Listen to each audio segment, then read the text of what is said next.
It is the 23rd day of February 2011 on this live Wednesday edition. We're going to be live here into the fourth hour today.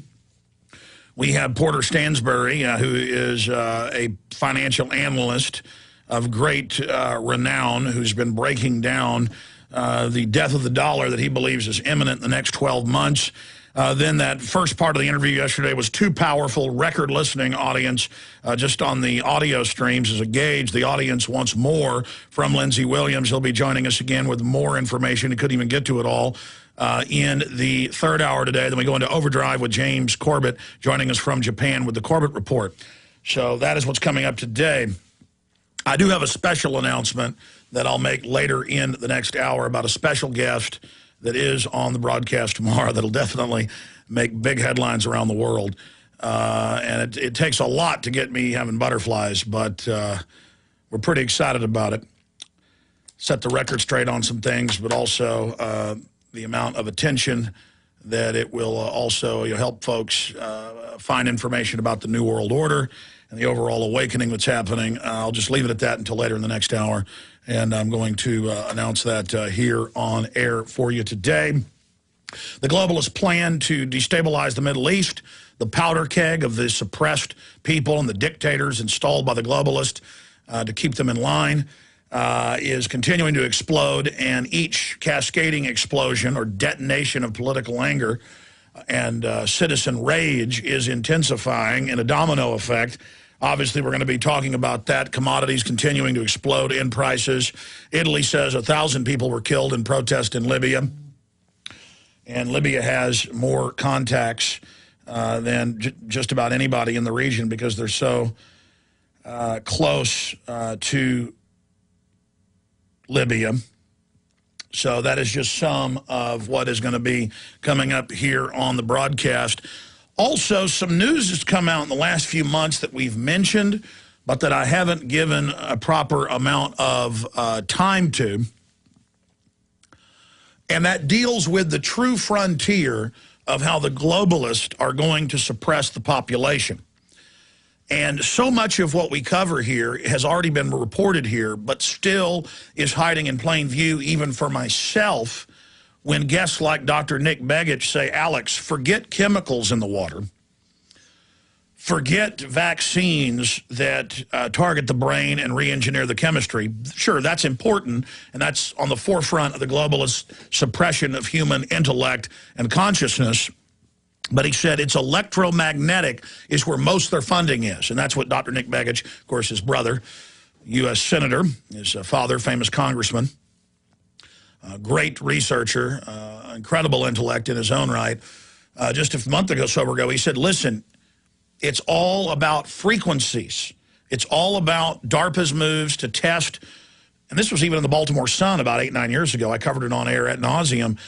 They said, oh, yeah, we're testing putting towers up in cities to calm you during civil unrest. And they admittedly have a whole bunch of different frequencies and wavelengths and things that literally can make you die, make you become sick, make you become happy, make you hallucinate. But now this is starting to come out in the mainstream news. See, they're rolling it out like, oh, isn't it fun? You're not going to be upset anymore. Oh, we've got a vaccine where you won't be nervous anymore. Well, don't you want to take it? It'll change your brain forever. So I've got some of that news I'm going to get to. But first, Eric Mancow Mueller contacted me yesterday. I was on a show today with an interview he did with Rumsfeld, and he wanted us to play it. And boy, believe me, I'm happy to. Wait till you hear this. Oh, boy, stay with us. It deals with 9/11. We're live, locked and loaded, ready to go. Thank you so much for joining us. It is Wednesday, the 23rd day of February, 2011. Incredible interview with Lindsey Williams yesterday. We're doing part 2 of that live with even more revelations of how the globalists have orchestrated the collapse in the Middle East to then break their deal with the Arabs to not develop the massive oil reserves in North America. They had a deal set up in the 70s where they would not allow massive development of oil on public lands. in Alaska, in Colorado, in Utah, and in many other areas. Texas is a state that rebelled and didn't go along with it. That's why it's one of the few states that continued to develop its reserves that are nothing compared to Alaska. And that's the double cross of the Arabs. But then that leads to the death of the dollar by the end of 2012 from his inside sources, known to us, by the way. One of them, Ken Fromm, died in December. The other, even more high-powered. We just call him Mr. L, former CEO of a major oil company. He'll be joining us to discuss that more and take your phone calls in the third hour. Porter Stansberry on the death of the dollar. When he was on with us a few months ago, he predicted so much of now what is beginning to accelerate and unfold. There's reasons that we're seeing riots all over the world now and demonstrations in the West is because the standard of living is plunging right now. And the media is saying, oh, it's a boom time. The economy's great. Recession ended almost 2 years ago. Everything's wonderful. Everything's wonderful. But you're seeing what they've tried to paper over, basically coming out, from behind the edges. So it's going to get more and more crazy. We're going to be breaking that down. Also, I had a caller on Monday who said, Alex, I read in a report. I really need to take this call. Stuff is getting so crazy and so busy. I'm just not going to take it, even though it's super important. Hey, can I call you back during the break? Okay, I'll call you back in 10. Thanks. Can't ignore that phone call. It deals with the show. Sorry. Doing some producer work myself, so I have to deal with that. We had a caller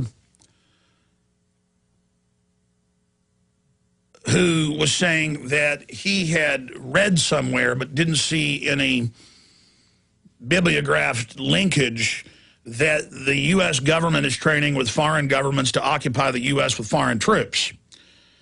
And I, just off the top of my head, said, well, if you watch my film Road to Tyranny, we have the Associated Press and Toronto Star and other news articles on the screen where in 2002 they signed agreements to use Mexican and Canadian troops in the United States for, quote, civil unrest and terrorism, to fight foreign domestic terrorists and for civil uprisings.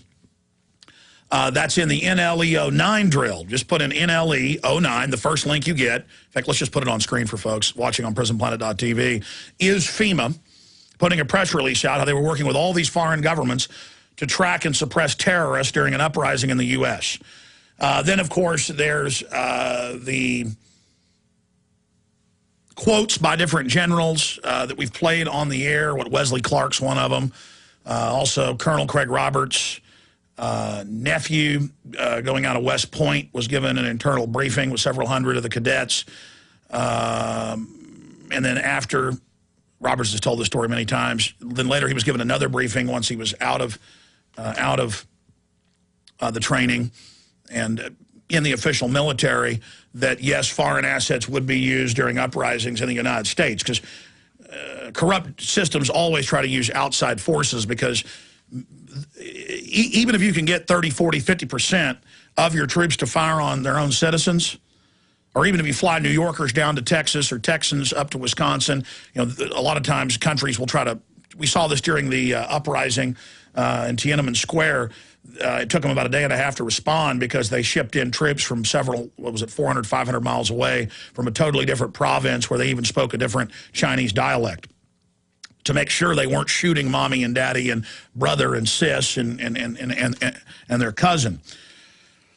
And so I really should do some more research on this, or re-go over research to recodify it and do a special report on it. And I said last week I'd do a special report this week on the fact that we've been completely vindicated by governmental and private reports dealing with the anthrax attacks being an inside job. That was just in the Washington Post last week. I mean, there's so much evidence I can't even get over all the information that we have here. I mean, I can't even go over all of it myself. It's just pouring in. But looking at news this morning that the crew printed off for me, I noticed a Canada.com news report. And in fact, this didn't print the whole story. You guys print me the rest. Thank you. This is out of the Ottawa Citizen. one of the biggest national papers. It's the paper there in the capital city of Ottawa in Canada. And here's the headline: Canada, U.S. agree to use each other's troops in civil emergencies. And I mentioned Monday that during the Olympics last year, U.S. troops were in the major cities where the Olympics were taking place in Canada. And that was all over the news. And U.S. troops and Canadian troops were patrolling the bar districts. So they use special events to acclimate you to this, like having troops at the Kentucky Derby or troops at the Super Bowl, and then they just start rolling them out everywhere. But there's the Ottawa Citizen. Canada, U.S. agree to use each other's troops in civil emergencies. Canada and the U.S. have signed an agreement. By the way, they signed it 8 years ago. This is an expansion that paves the way for the militaries from each other's nations to send troops across each other's borders during an emergency. But some are questioning why the Harper government has kept silent on the deal. Well, 8 years ago when it was announced in the AP, in the Washington Post, Toronto Star as well, it was in the Mexican newspapers, because they're not just going to use Mexican and Canadian troops here, they're going to use them in Canada and Mexico. It's all vice versa, each other's armies inside each other's countries. And under the agreement, it was a North American Union agreement for North American Security Perimeter 2002. Then it was signed under executive treaty, which is unconstitutional. Congress didn't ratify it, by George W. Bush, Vicente Fox, and who was the Prime Minister of Canada at the time? It'll pop in my head in a minute. The point is they signed it at Baylor, about 90 miles north of me up here in Waco, and then the treaty was secret. I mean, it was on record, secret treaty, and there was almost no news coverage of it. But then Judicial Watch and others sued and were able to get not the treaty, but the SPP meeting from 2006 at Banff, Canada, where they were reading over sections of the treaty. So we got most of it from the minutes. And at that Banff, Canada meeting, you had over 500 CEOs from Europe and North America and Asia, and they ratified the plan for the SPP, the ongoing plan, and then ordered the heads of the different state departments of the countries to execute it. And I mean, in the thousands of pages Judicial Watch got and posted on their site, and we boil it down and cover it in Endgame, and there's a bibliography of it in whatistheendgame.com. Everything in the film has a bibliography online where you check every minute of the film. It has links and documents. And that's why I'm always freaking out. This is so big. This is so out in the open now. And it said we're going to call it a North American Security Perimeter, but we've got to integrate our nations by stealth because this is very unpopular politically. And in there, they said they would use the threat of terrorism, natural disaster, the flu, other biological problems.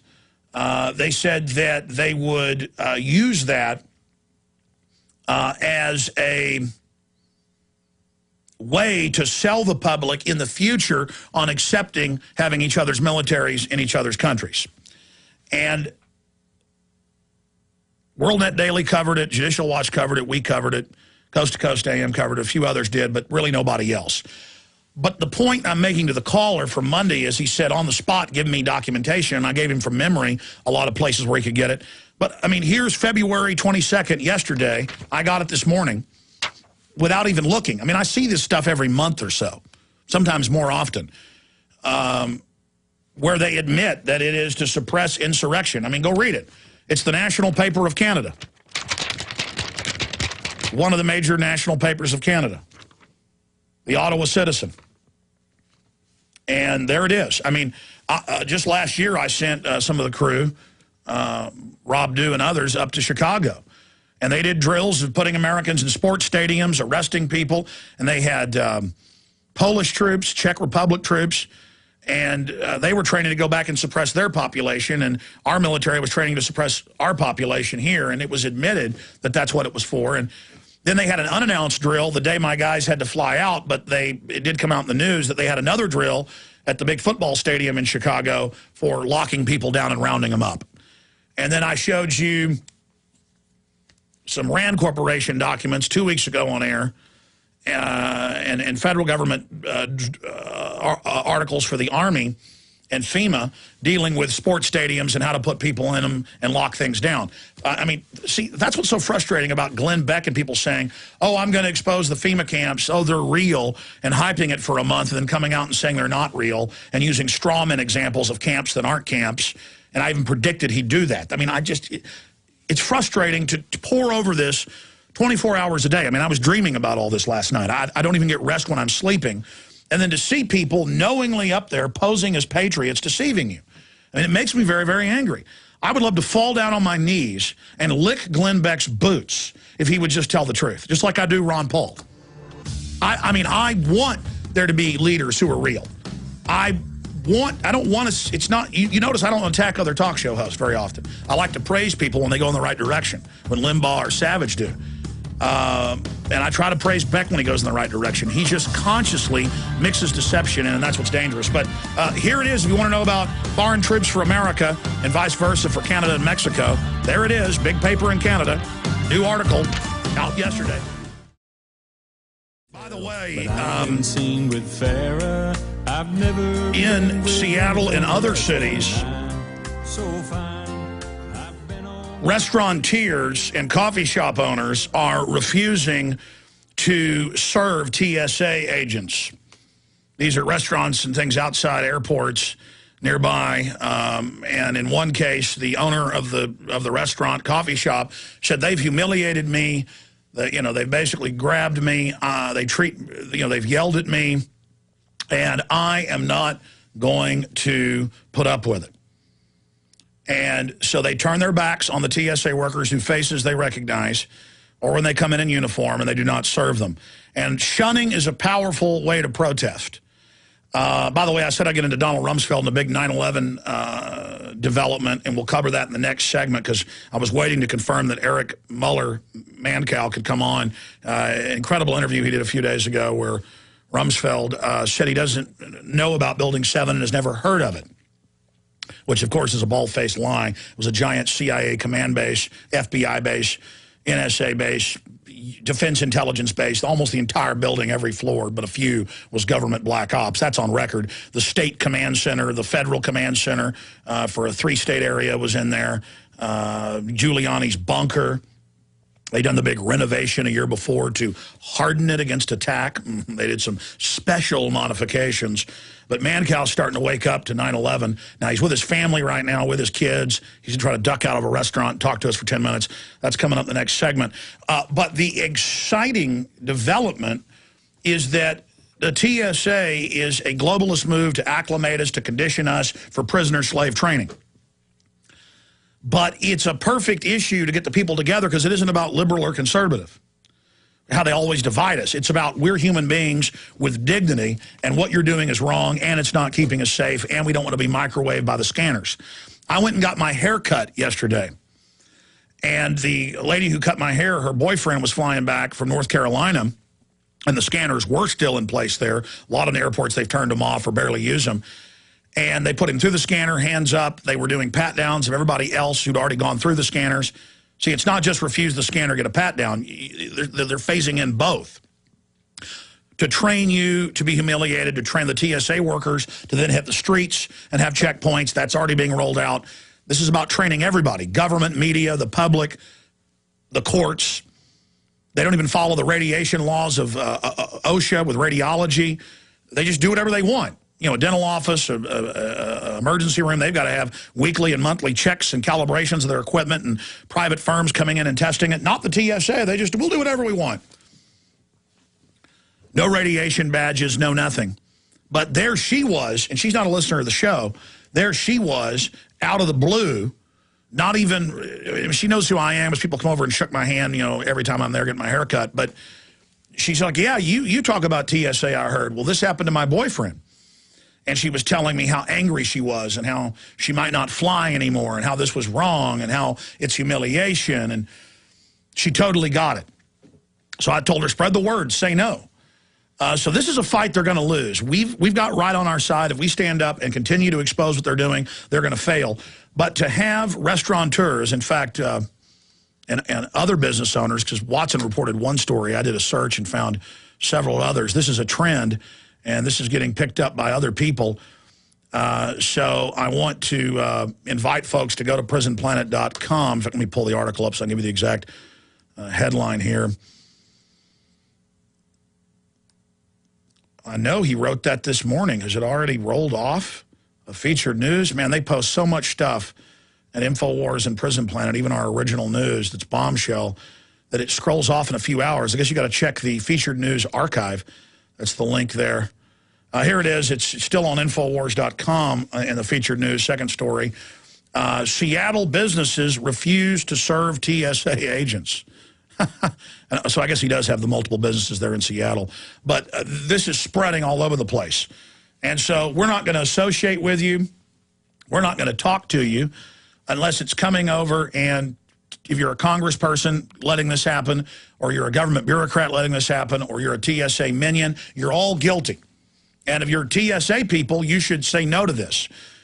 You know, you should unionize. That's what's dangerous about not having unions. I know unions can have a bad side, but they also have a very good side of the citizenry getting organized. The problem is the globalists have taken over all the unions and basically render them impotent and servile.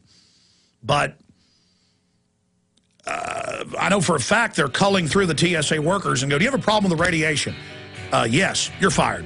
You have a problem sticking your hands down people's pants? Yes, you're fired. And then that's why you have so many problems with them stealing and abusing and robbing and going crazy and yelling at people. Oh, that was the rest of the story. He goes through the checkpoint, then he's done. He puts his hands in his pockets waiting. They scream and yell at him like he's a prisoner, scan him again, pat him down again, yelling at him, how dare you put your hands in your pants? Absolutely, Mancow joining us in about 5 minutes, and I'm going to start getting into the Rumsfeld clips ahead of him joining us, but finishing up that story, why it's so important. Here's the nice lady, been, cutting my hair on and off for about a year, and she just brings up out of the blue TSA with her boyfriend flying back from, I think it was North Carolina, she said, and he went through the scanner, and he was waiting to then be patted down. They were patting down everybody who went through the scanner, she said, he told her, and he put his hands in his pockets, just standing around. A lot of people do that, and they were like, get your hands out of your pockets right now. Get them out, get over. You got to go back through the scanner. You're hiding something. And then they put him back through the scanner and then patted him down, and were just being really mean to him, like he was a prisoner on a bus who'd just been taken out of the county jail, being sent to San Quentin or Huntsville, and you're rolling up, and that's exactly how they treat you at a rough prison.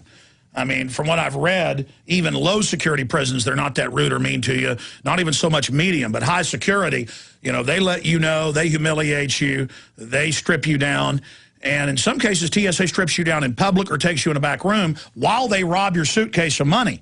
I mean, just every day, multiple articles of them being caught stealing wedding rings, cash, jewelry, electronics. I mean, it is just an orgy of theft that's going on. And this is the public being trained how to be prisoners. But they're not going to put up with it forever. They're not going to break the will of the American people. Now, we're only going to briefly have Mancow on, then I'm going to get into patent nervous system manipulation from television monitors and how that ties in to this other report that we covered a few months ago. Ceiling lights in Minnesota send code internet data, but then we've got the patents on similar systems that flash at a level not perceptible by the eye, but to the brain, and can actually manipulate you with that. I mean, this is confirmed.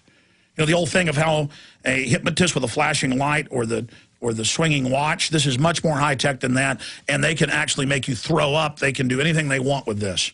And now through data, through power lines, they can do it with the fluorescent bulbs. That's why they've unified these worldwide. You notice worldwide, these are going in. Governments pass the laws to get in line with the UN Agenda 21, and they're toxic. If one breaks in your house, you've got to evacuate it and open the windows and call a toxin control team, poison control team. Nothing to do with the environment. They're getting rid of phosphorescent because these are systems literally for mind control, and it's hidden in plain view. That's coming up. But first, here's the big news. Donald Rumsfeld, imagine this. Donald Rumsfeld, former Secretary of Defense, out pushing his book, went on Mancow Mueller's syndicated broadcast. It's on all over the country, including WABC in New York. And I can listen to it out of Houston. That's the closest city I can hear it. Big show. He goes on there, and he says, hey, what about Building 7? What about Building 7? We're going to play that short clip first. And Rumsfeld says, never heard of it. Don't know anything about it. Now, this was a CIA state federal command base with the Army, Defense Intelligence in it, FBI, the command center for that entire area of the East Coast. They're running a drill of it being attacked that day. That's why they'd move the command centers out on the pier and the mobile command centers. That's ABC News reporting that. And Rumsfeld says he never heard of it. He says, building what? That's why it's called the Building What campaign. The ads running in New York that have gotten Geraldo Rivera to wake up and come out and say he questions Building 7. And Judge Andrew Napolitano, because they have honor, especially Napolitano. Because last night I was picking up some Mexican food to bring home. I do that quite often. I have to add to my gut. And I was walking out, and a fellow walked over to me and said, you know, I'm a mainline conservative, but you woke me up. My dad didn't believe in 9/11 being an inside job, but I showed him the footage of Building 7 imploding, and you know he was a Navy SEAL / UDT, his dad, and he said, that's a controlled demolition. Yeah, they blew it. I mean, that's all you got to do is watch Building 7. So that's why, I mean, look at Jesse Ventura, UDT, Navy SEAL, saying the same thing. Anybody who knows sees that, but then we have all the footage of them saying, get back, we're going to blow up 7. We have the local newscast saying they're thinking about bringing the building down. Let's go ahead and play this 20-second clip, and there's a longer one coming up, with the former Secretary of Defense Donald Rumsfeld on Mancow's radio show. The audio is also at mancow.com. Here it is. Building 7 I often hear about. No plane hit Building 7. Why did Building 7 come down? What do you tell people? What is Building 7? Or what, was it Building 5 or the building that wasn't hit by the plane? Building 7. I have no idea. I've never heard that. Oh. Do a talk radio show. Oh, you'll hear it. There's a longer clip coming up. Mancow, do you really believe that a 47-story building, it would be the biggest building in over 40 states, several hundred yards away, not hit by a falling building, fires start in it, it collapses at 5:25 in the afternoon, CNN, the police are on tape saying, get back, they're going to blow up that building. I can play that clip if you want to hear it. And Rumsfeld magically doesn't know about the main CIA building on the East Coast outside Langley blowing up and collapsing that day at free fall speed. Oh, my God, Alex. I'm walking through TJ Maxx with my kids. What are you asking me? You sent me the Building 7 clip yesterday. Yes. I was on your show today. You brought it up to me. You said this is really starting to make you question things. Well, okay, look, here's the deal. I feel like the Jedi mind trick was done on me, because what is it? Like, how could he not know? I couldn't wrap my mind around it. You don't even know how to respond. It's kind of like you walk in with your wife, and she's with another guy, and you say, hey, honey, what's going on? And she says, well, what guy? There's no guy here, but I can see the guy. I mean, it was just bizarre. I mean, look, he was very friendly. You saw him on Letterman. He was very friendly on Letterman as well. He was a very friendly guy, but how does he not know Building 7 came down? It defies everything, doesn't it? Well, you can hear how he suddenly, because I've heard the rest of the interview, he's a lot more energetic. He just gets real quiet and goes, no, I don't know anything about that. I mean, that's got lie written all over it. Well, how does he not know Building 7? Excuse me. How does he not know Building 7? I mean, what do you make of that? Well, Mancow, they never want to talk about Building 7. They never paid any attention to it. I've got scores, and I've played them here over and over again. We've written articles about it, with CNN, local CBS, local Fox. Amy Goodman was there, and they're told to run. It's going to blow up.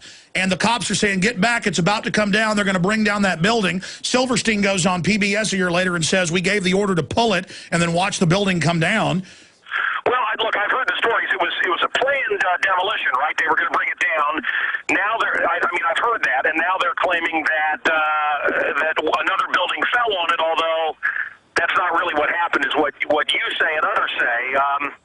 So where are you headed with this? Are you saying that Rumsfeld and Bush and Bove and all these characters were in on it, that they brought down all these buildings? Well, you know, well, we have to ask the question, why are they acting stupid? Why is it on record that they said they were going to blow it up? BBC, 25 minutes before, on BBC World and BBC 24, simultaneously, with the same script, with their teleprompter readers on 2 different BBCs, said Building 7, the Solomon Brothers building, has fallen. It's completely collapsed, and there they are live with it right behind them. It hasn't collapsed. And then they denied that they even did that. Then years later, BBC said, yes, we were told by Reuters it had collapsed. This is what's happening. It's kind of like Lee Harvey Oswald. 2 hours before his name was released, about an hour before he was even captured, running around Dallas, they got their time zones wrong, and in New Zealand, Australia, and several other countries, newspapers ran with his photo and his name that he was the shooter of John F. Kennedy when it wasn't even on the news here yet. They had their story and their script ready, and they jumped the gun. They jumped the gun. Wow. I've never heard that, pal, but look, from being at different news networks and watching how things are done, I mean, and this is not going to really help you with your show, I just find it interesting that every time I'm with a crowd, and I was at CPAC, and, Ron Paul won 30%. I mean, he won and then some. Other people were getting 2 and 3%, and that's who we hear about on TV. Ron Paul killed at CPAC, and all we hear about is Romney. I've broken bread with Romney. I've hung out with Romney. He's a nice enough fella. He's unelectable as president. And if the Republicans, their main thing seems to be against health care, blah, blah care, and yet that's what Romney gave us in Minnesota. So Romney wrote it. Romney wrote it. Yeah, so look, there's a lot that is very odd to me. I mean, I see it's like Building 7. Building 7 came down. No, it didn't. These aren't the droids you're looking for. Ron Paul in every one of these polls wins, and you and I are both friends with Ron Paul, so maybe that distorts our view. And I like him politically, but it's just amazing. Romney is a guaranteed loser, and that's who they're going to run. And they keep telling us Romney, Romney, Romney. It reminds me of Giuliani. Remember Giuliani? Remember Fred Thompson? Yeah, they're putting a horse that can't win in. It's like a Don King fight where he puts a fighter in that couldn't fight his way out of a paper bag against Tyson. But expanding on that analogy, and I know you got to go, but I mean, this is important, Mancow.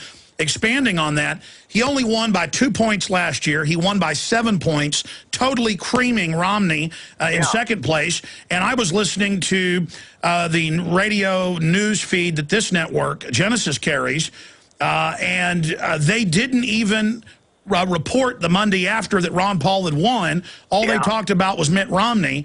And so I just, exactly, I mean, it's like the Super Bowl and, a team wins, and then they don't even tell you about the team that won the Super Bowl. They tell you about the team that lost and imply that they won. Yeah. Hey, I mean, it is the Generals versus the Globetrotters, and yet they keep running the Generals.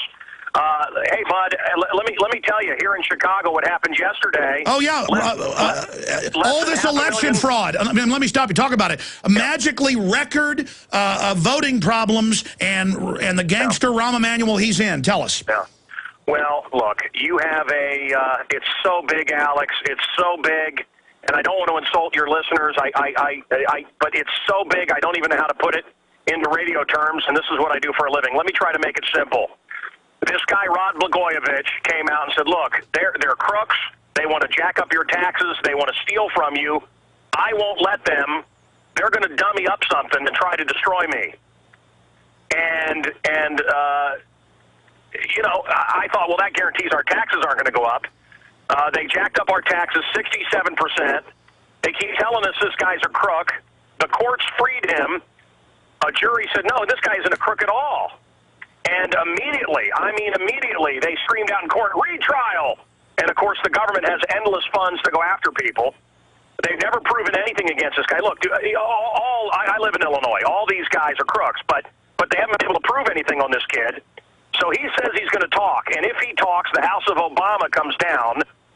Barry's House of Cards comes forward. Well, listen, so, he better talk now because Ron Brown, the Commerce Secretary, was going to go down. He said, I'm going to talk, and they shot him in the head and blew the airplane up. In the back of his head. And had the Special Forces blow the hatch and high-low out of the plane.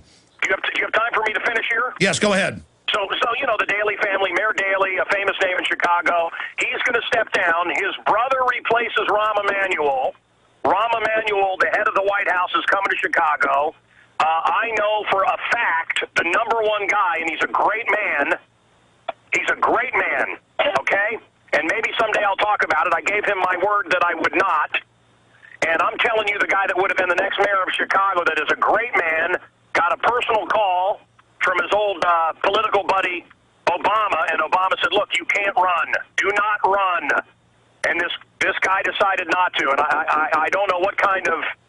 I don't know what was said, what was promised, if there was threats. Alex, I don't know. My point is, here comes Rahm Emanuel to make sure all the bodies stay buried, figuratively.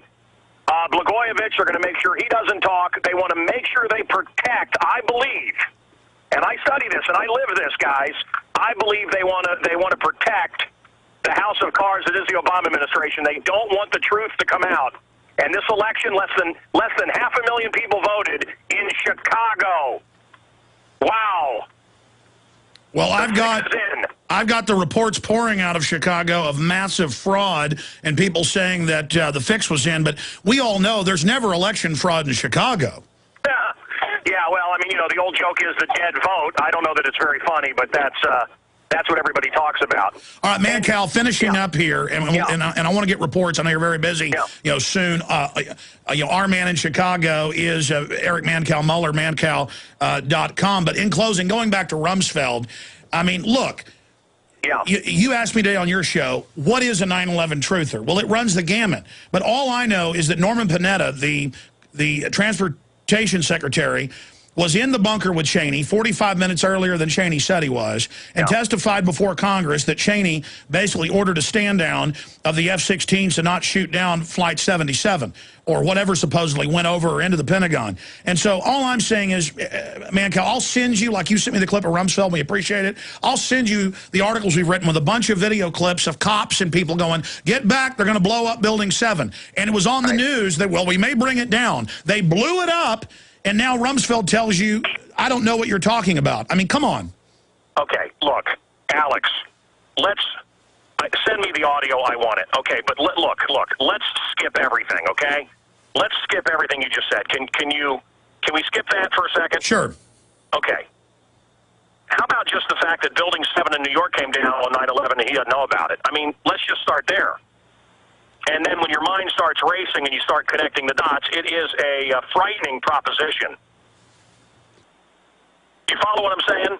No, absolutely. That he's there playing dumb, caught like Sylvester with the canary in his mouth. Yeah, he's spitting out feathers. He's spitting out feathers. Well, look, I hear a lot about your program, and I always love when you're on my show. It's you make me think, and I don't know that I like that. Well, facts are facts, Mancow, and we appreciate your courage. I think I'm going to have to turn on CNN so I feel better about the country again. Well, but I mean, look, I mean, it's just like Andrew Napolitano has come out and said he doesn't believe the official story. That's a big deal. He got attacked for it. Now we've seen, after he looked at Building 7 footage, we've now seen Geraldo Rivera come out and say he now wants to look at it. That shows that you guys are honorable and will at least say, wow, this stinks to high heaven. Mancow.com. Thank you for giving us the audio. We're going to play a longer clip of Rumsfeld coming back, but I'm going to let you get back to your family, and I'll see you next Wednesday when I have my spot on your show. I appreciate you having me on, Eric. Thank you, Alex. God bless. God bless. There he goes. All right, take care, buddy. Great job. Okay, we're going to go out to break with the Donald Rumsfeld clip. In fact, let's just go ahead and hit that clip now. Here is the clip of Rumsfeld on Mancow 2 days ago. You're such a serious guy. People, I don't think, realize I've been around you several times. You have a great sense of humor. What do you watch? What makes you laugh? I'd be curious. Well, you know that... NBC Nightly News? No. The last movie I saw was Secretariat. I wanted it to be The Hangover or something like that. No, but I don't watch movies much. I don't know why. I mostly read history books and biographies. Yeah. TV shows. I tell you, I watched some news and I watch sports. All right, folks. Just as I would expect. I'll tell you what we're going to do, because we're running up against the break, and I skipped too many breaks. We're going to come back, play the short clip, then play a longer clip, and then analyze this. And I've got Stansberry research coming up, incredible intel on the dollar, the economy. Part 2, live interview with more information with Lindsey Williams coming up the 3rd hour. Then we go into the 4th hour overdrive with James Corbett, the Corbett Report. And we've got a huge guest. You quite frankly probably can't get a bigger guest for media explosion than I've got tomorrow. The TSA can bring the globalists down. Their public plans to station foreign troops to suppress the American people that's now going into full swing can bring them down. Building 7 can bring them down. There are many other things. The radiating of foster children, the injecting people all over the world with live syphilis, telling them it's a vaccine. The globalists have been caught doing all of this. But let's play that little short clip, then we'll play the longer clip of Rumsfeld in context on the show. But here's Donald Rumsfeld a couple days ago on Eric Muller's show, on Mancow show, pitching his book. And saying, I don't know anything about Building 7. You notice his voice really changes, though, compared to other clips from the interview. He just gets very quiet and very calm. He gets in that fighter pilot mode. That's what he is a fighter pilot. He gets in that mode, that V2 mode of point of no return. He's just like, I don't know anything about that. No, don't know anything about that building. Let's go ahead and play that clip. Building 7, I often hear about. No plane hit Building 7. Why did Building 7 come down? What do you tell people? What is Building 7? Or what, was it Building 5 or the building that wasn't hit by the plane? Building 7. I have no idea. I've never heard that. Do a talk radio show. Oh, I have no idea. I've never heard of that. Did you hear his voice, the deception in it? I have no idea. I've never heard of that. Now we got to track through all his statements. I'll guarantee you there's going to be something about Building 7. And he's messed up a few times and talked about missiles hitting the Pentagon 3 or 4 times that we know of. A bunch of other globalists have as well, top generals. But there he is. People need to confront him everywhere, not just about the missing trillions from the Pentagon, but, well, you don't know about Building 7? You're a Pentagon command base in New York? You don't know about the terror attack drill you were running with the CIA that day? Are those exact same buildings being attacked at the exact same time? You don't know about that, Rumsfeld? Here's another clip of just some of their banter.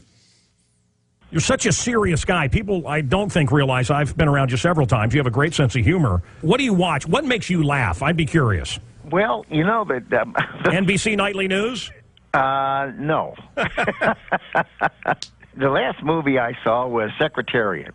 I wanted it to be The Hangover or something like that. No, but I don't watch movies much. I don't know why. I mostly read history books and biographies. Yeah. TV shows. I tell you, I watch some news and I watch sports. Just as I would expect. I just wanted to hear that you sit around and watch 30 Rock and you laugh. I don't know. No. I don't even know what it is. Do you know what Lady Gaga is? I've heard of her. Of course. I've seen a picture. It's startling. And you're a big Snooki fan. No. I asked that being sarcastic because I'm so sick of politicians. I mean, come on, ladies and gentlemen.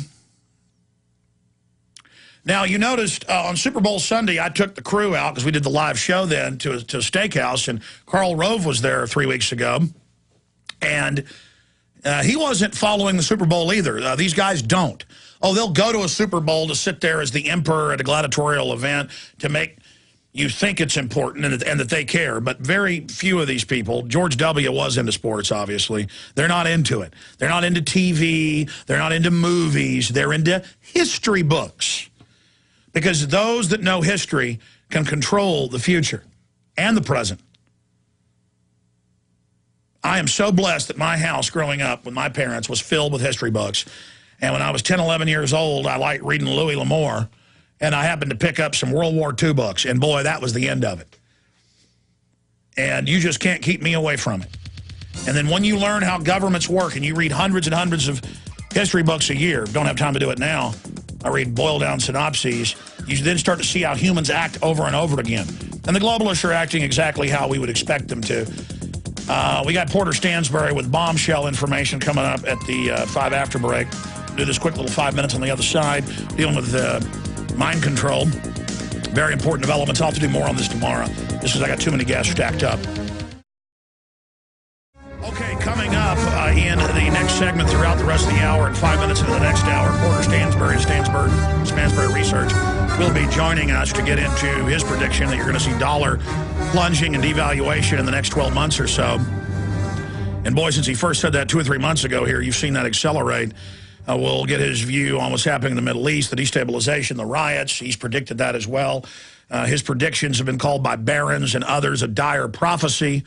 He's made many predictions that have come true dealing with Fannie Mae, Freddie Mac, America's biggest mall owner, General Growth Properties, GM.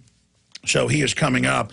I said I'd spend a bunch of time on this, but we just ran out of time with the Rumsfeld development that we just covered in the last hour. He doesn't know what Building 7 is.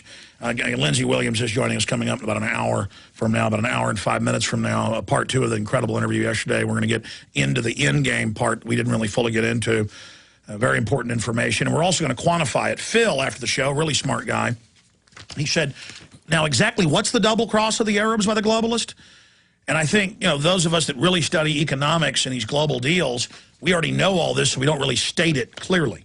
So we'll do it very clearly coming up in the third hour with Lindsey Williams, exactly what the double cross is and what the ramifications of this are, and dollar devaluation. Lindsey's saying the same thing.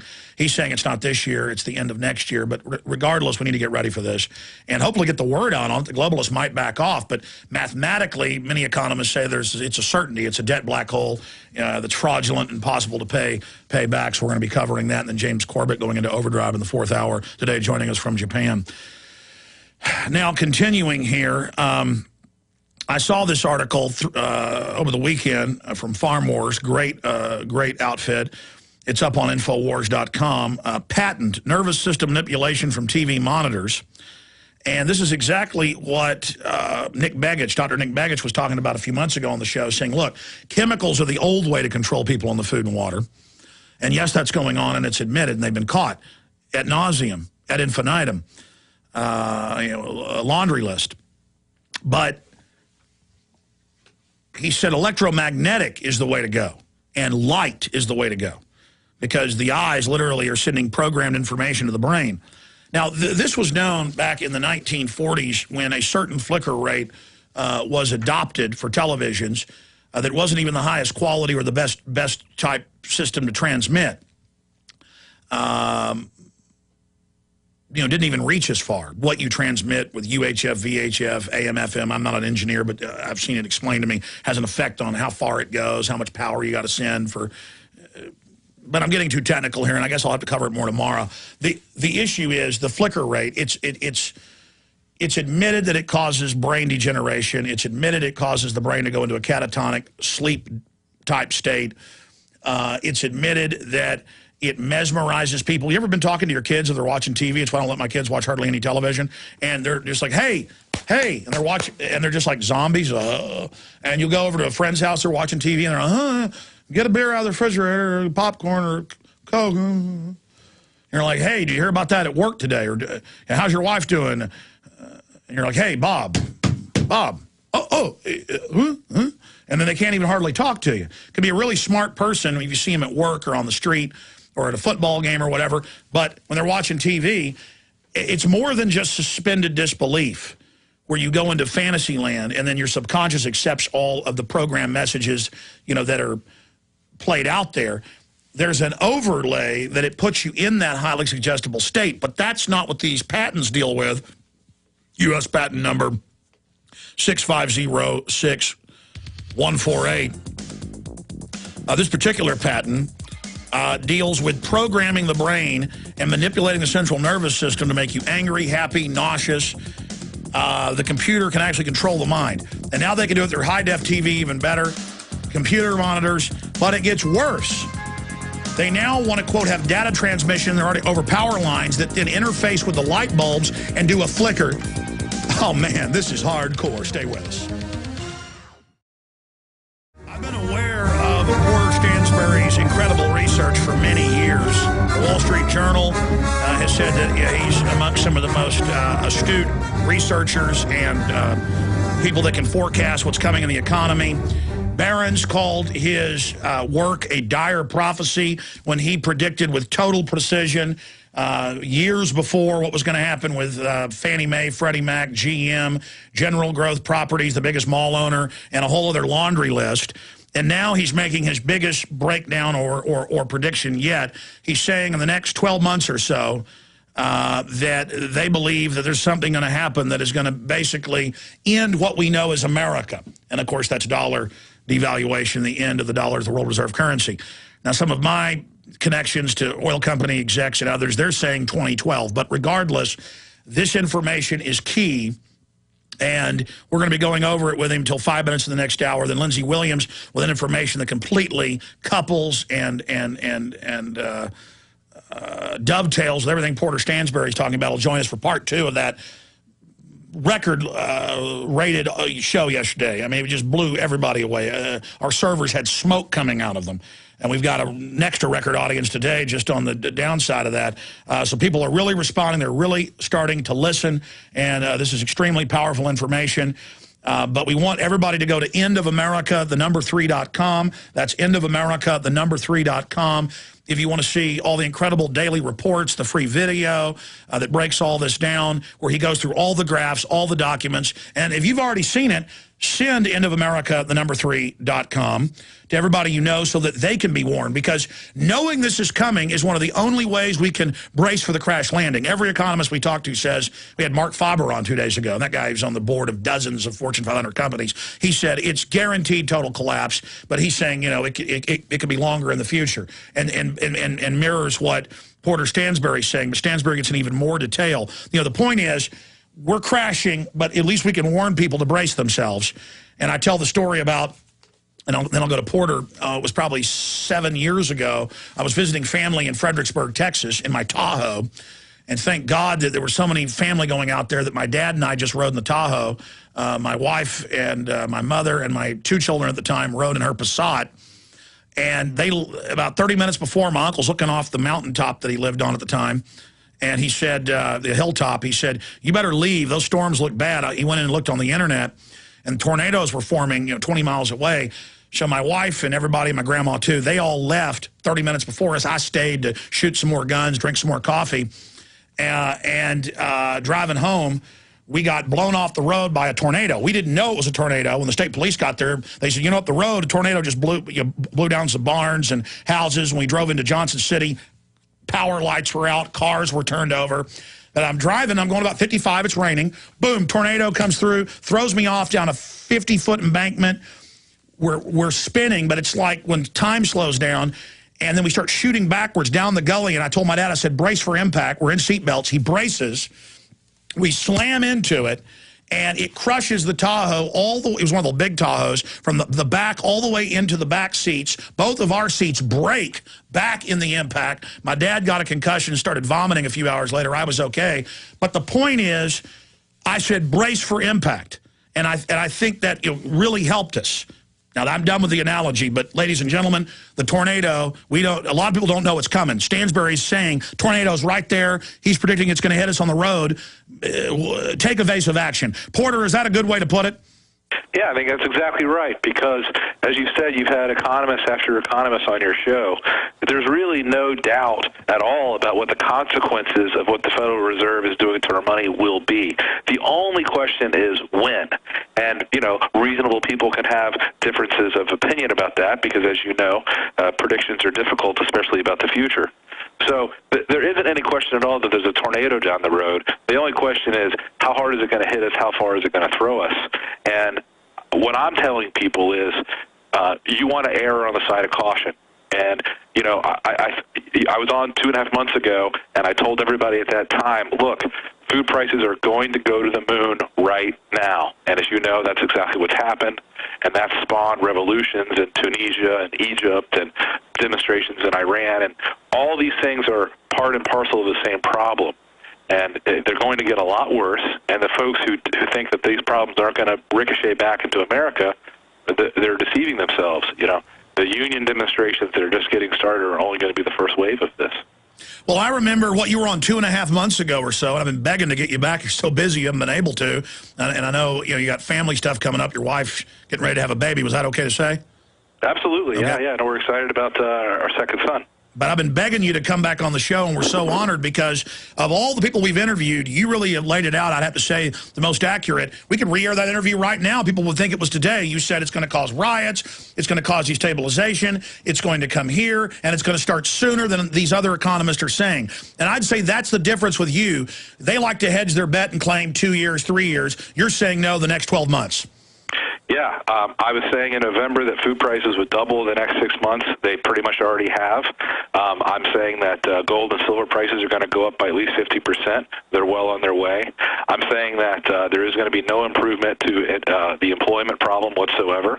And I'm saying that there will be at least 2 major state bankruptcies in the next 12 months. All of this is related to the same issue, and the issue is blindingly simple.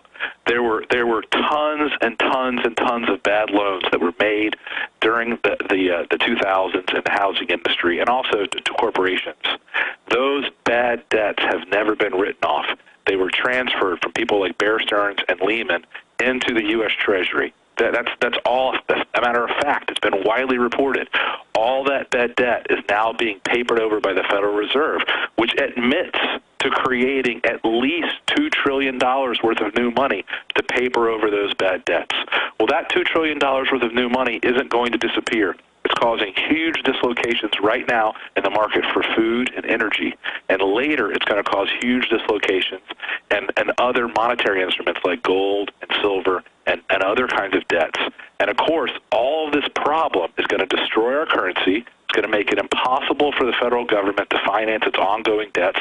And you're seeing that right now at the state level, where state governments are literally going bankrupt. Well, Porter, going through the numbers, though, going through the details for people, and then what you think they can do to protect themselves, I mean, break that down for us. It's really very, very simple. The first thing that you have to do is you have to figure out how vulnerable you are to a government default. Okay, look, the value of the dollar is going to fall by at least 50% over the next 12, 18 months. There's no doubt about that, okay? So your standard of living is going to collapse unless you're able to either, 1, greatly increase your wages, or 2, greatly increase the value of your assets. So you got to buy things that are going to be resistant to inflation, things like gold, things like silver, things like farmland. Secondly, I'm urging people to build up a strategic stockpile of things like critical medicines, things like food and water. Now, I know this sounds a little crazy. I understand that, and I'm not an alarmist. You can look at all my newsletters. They're all published on my website, stansberryresearch.com. Everything I've ever written for the last 15 years is posted there. I have never made a prediction like this before. I'm not the guy who says the sky is falling. Okay, the sky is falling tomorrow. Okay, the sky is falling next week. Okay, the sky is falling next month. I'm not that person. I'm saying to you, look at the facts. $2 trillion of new money has been created in the last 18 months. There is runaway debt formation at the federal level. There is runaway municipal debt at the state and local level that cannot be financed. We are in the middle of a crisis. People keep asking me, when's the crisis going to start? And I'm telling you, it's here right now. How many banks are going to have to fail before you are going to realize something's wrong with the economy? How many states are going to have to go bankrupt? How high is unemployment going to have to get? How high does the price of gold and silver have to go before you realize, man, it's not safe to hold the dollar? And the reason I tell people about the strategic reserve that I want them to build in their homes is because when the state government employees all walk out on strike, and they will, okay, you're not going to be able to send your kids to school. You may not be able to use the highways. You may not be able to go to the grocery stores. We don't know what the impact of all these things is. By the way, you said that on the show several months ago and have been writing about it in the last year. Half the schools shut down in Detroit, but it's not just Detroit. Oakland, California, the police chief announced 30-plus crimes, including robbery, that they are not going to respond to now. Sheriff's departments laying off over 60%. I see these reports pouring in right now. Yeah, again, you don't want to be, you don't want your city or your hometown or your state to be the first place that experiences really bad revolt. But it's going to happen. I mean, there's a Democrat today in Massachusetts who's telling the unions it's time to get a little bit bloody. Yeah, that's in the Associated Press. He's saying blood is good. Sometimes it's good to get bloody. These are the people blaming conservatives and in the fetters when that liberal drug addict shot the Congresswoman Giffords. They're the ones saying our free speech putting out financial information is causing violence. They attack Ron Paul and myself on CNN and MSNBC, blaming us for no reason. But meanwhile, the Democrats are running around, and Obama's saying, you know, they bring a knife, we bring a gun. The Democrats are saying, let's get bloody. They're going to turn their little commies loose on us. Yeah, and let me bring something else up, Alex. I mean, I don't like to draw a lot of attention to, you know, the safety issues that I personally have, because it just makes the problem worse. But you wouldn't believe the things that have been mailed to me, sent to me, dropped off at my office, threatening me and my family. People believe that because I'm saying there's a problem, that I am the one causing the problem. That is insane. I did not print the money. I did not make all the bad loans. I did not prevent the banks from filing for bankruptcy, which is what they should have done. I'm just trying to warn people about this problem. And these other guys you're right, they're going to incite violence, and it's going to be a big mess. Well, we know what the globalists always do. They create the crisis, and they turn loose the unwashed, dumbed-down masses to rape and rob and pillage and engage in thuggery against the middle class. Porter Stansberry's our guest. We'll talk more about what's unfolding now, not coming, starting to unfold. End of America, the number 3.com. The headline on drugs is from CNBC. U.S. crude oil crosses the $100 mark. Brent tops 110. So you see where the futures are going. They're going straight up because of dollar devaluation and triggering unrest because people don't have enough food. I want to get Porter's take specifically on what's happening in the Middle East, now spreading to Europe, Asia, and the United States. But here's the Hill newspaper headline: Democratic lawmaker on labor protest, get a little bloody when necessary. So there they are calling for insurrection, because these people are working for the globalists, they're working for Obama. And then they tell us that we're the violent ones, and Porter Stansberry is getting threats. I get threats constantly because the establishment wants to continue to position themselves to make record profits for the big banks, siphoning the money off for themselves while keeping everybody else in the dark. Correct, Porter? You're absolutely right about that, Alex. You know, there are two ways to handle an excess of debt in your economy. When you can no longer afford your debts, you got two choices. You can declare bankruptcy and make your creditors take a haircut, right? That would have involved shutting down the banks and having the people who were depositors in those banks take big losses. Or you can do the dishonest thing, which is to print up a bunch of money and allow and manipulate interest rates to allow, in effect, banks to be the recipients of huge amounts of new inflation, which is exactly what they have done. And the result is that poor people from around the world can't afford food anymore because, Alex, as you understand, food everywhere in the world is priced in dollars, and so is oil.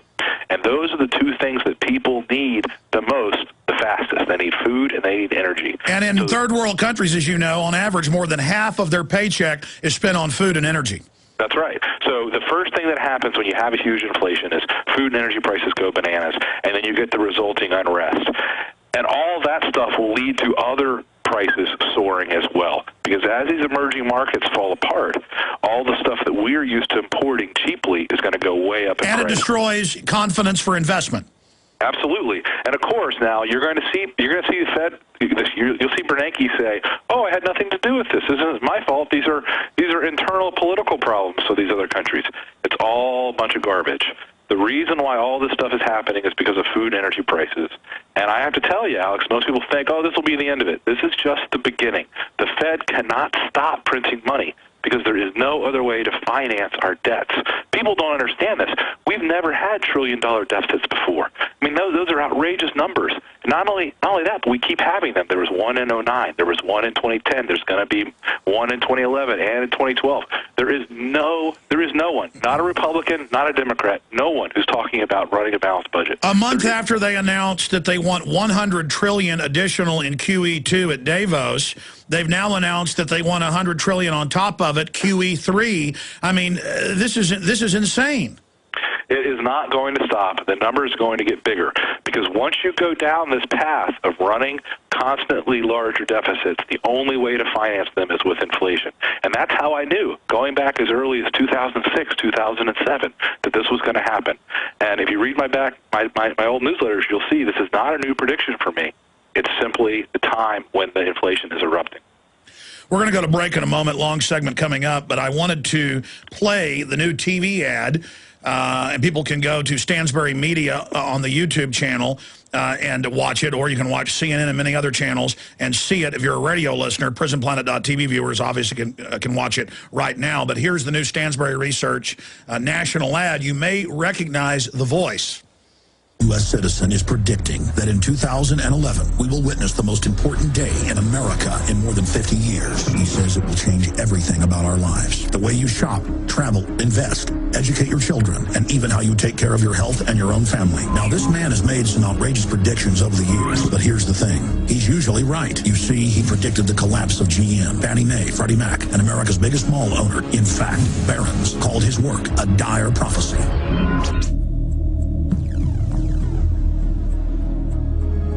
Recently, he created a video, which you can watch online for free, detailing his biggest and most important prediction yet, and it's a real eye-opener. I can't stress this enough. You should at least watch this free video online today. He explains everything you need to know, including simple steps you can take to protect yourself. You can watch it for free right now by going to endofamerica2.com. Again, that's endofamerica, the number 2.com. Or endofamerica3.com, or just endofamerica.com, or stansberryresearch.com. We're going to go to break because we're out of time here, but when we come back, Porter, tell us why you approached yours truly to be the national voice of Stansberry Research. Just briefly, I want to say, though, I'm honored because I believe in the message you're putting out. Well, I think that you're one of the most credible analysts in the media. You're one of the few people who take what's happening seriously. You're a great spokesman for us. Well, I totally agree with your information, and that's why I'm honored to be working with you. We'll be right back with Porter Stansberry to get into real detail about what's currently happening and what is going to unfold and how he sees these brush fires spreading. You know, Porter, you were bringing up the fact that you're getting threats to you and your family. We get them all the time in little veiled things like, how are you and your family doing? I hope your children do well. Better shut up. I mean, is that similar to what you're getting? Yeah, it's the anonymous letters in the mail that are, vaguely threatening, printing out stuff from the internet, sending it to me at my home, that kind of thing. It's childish.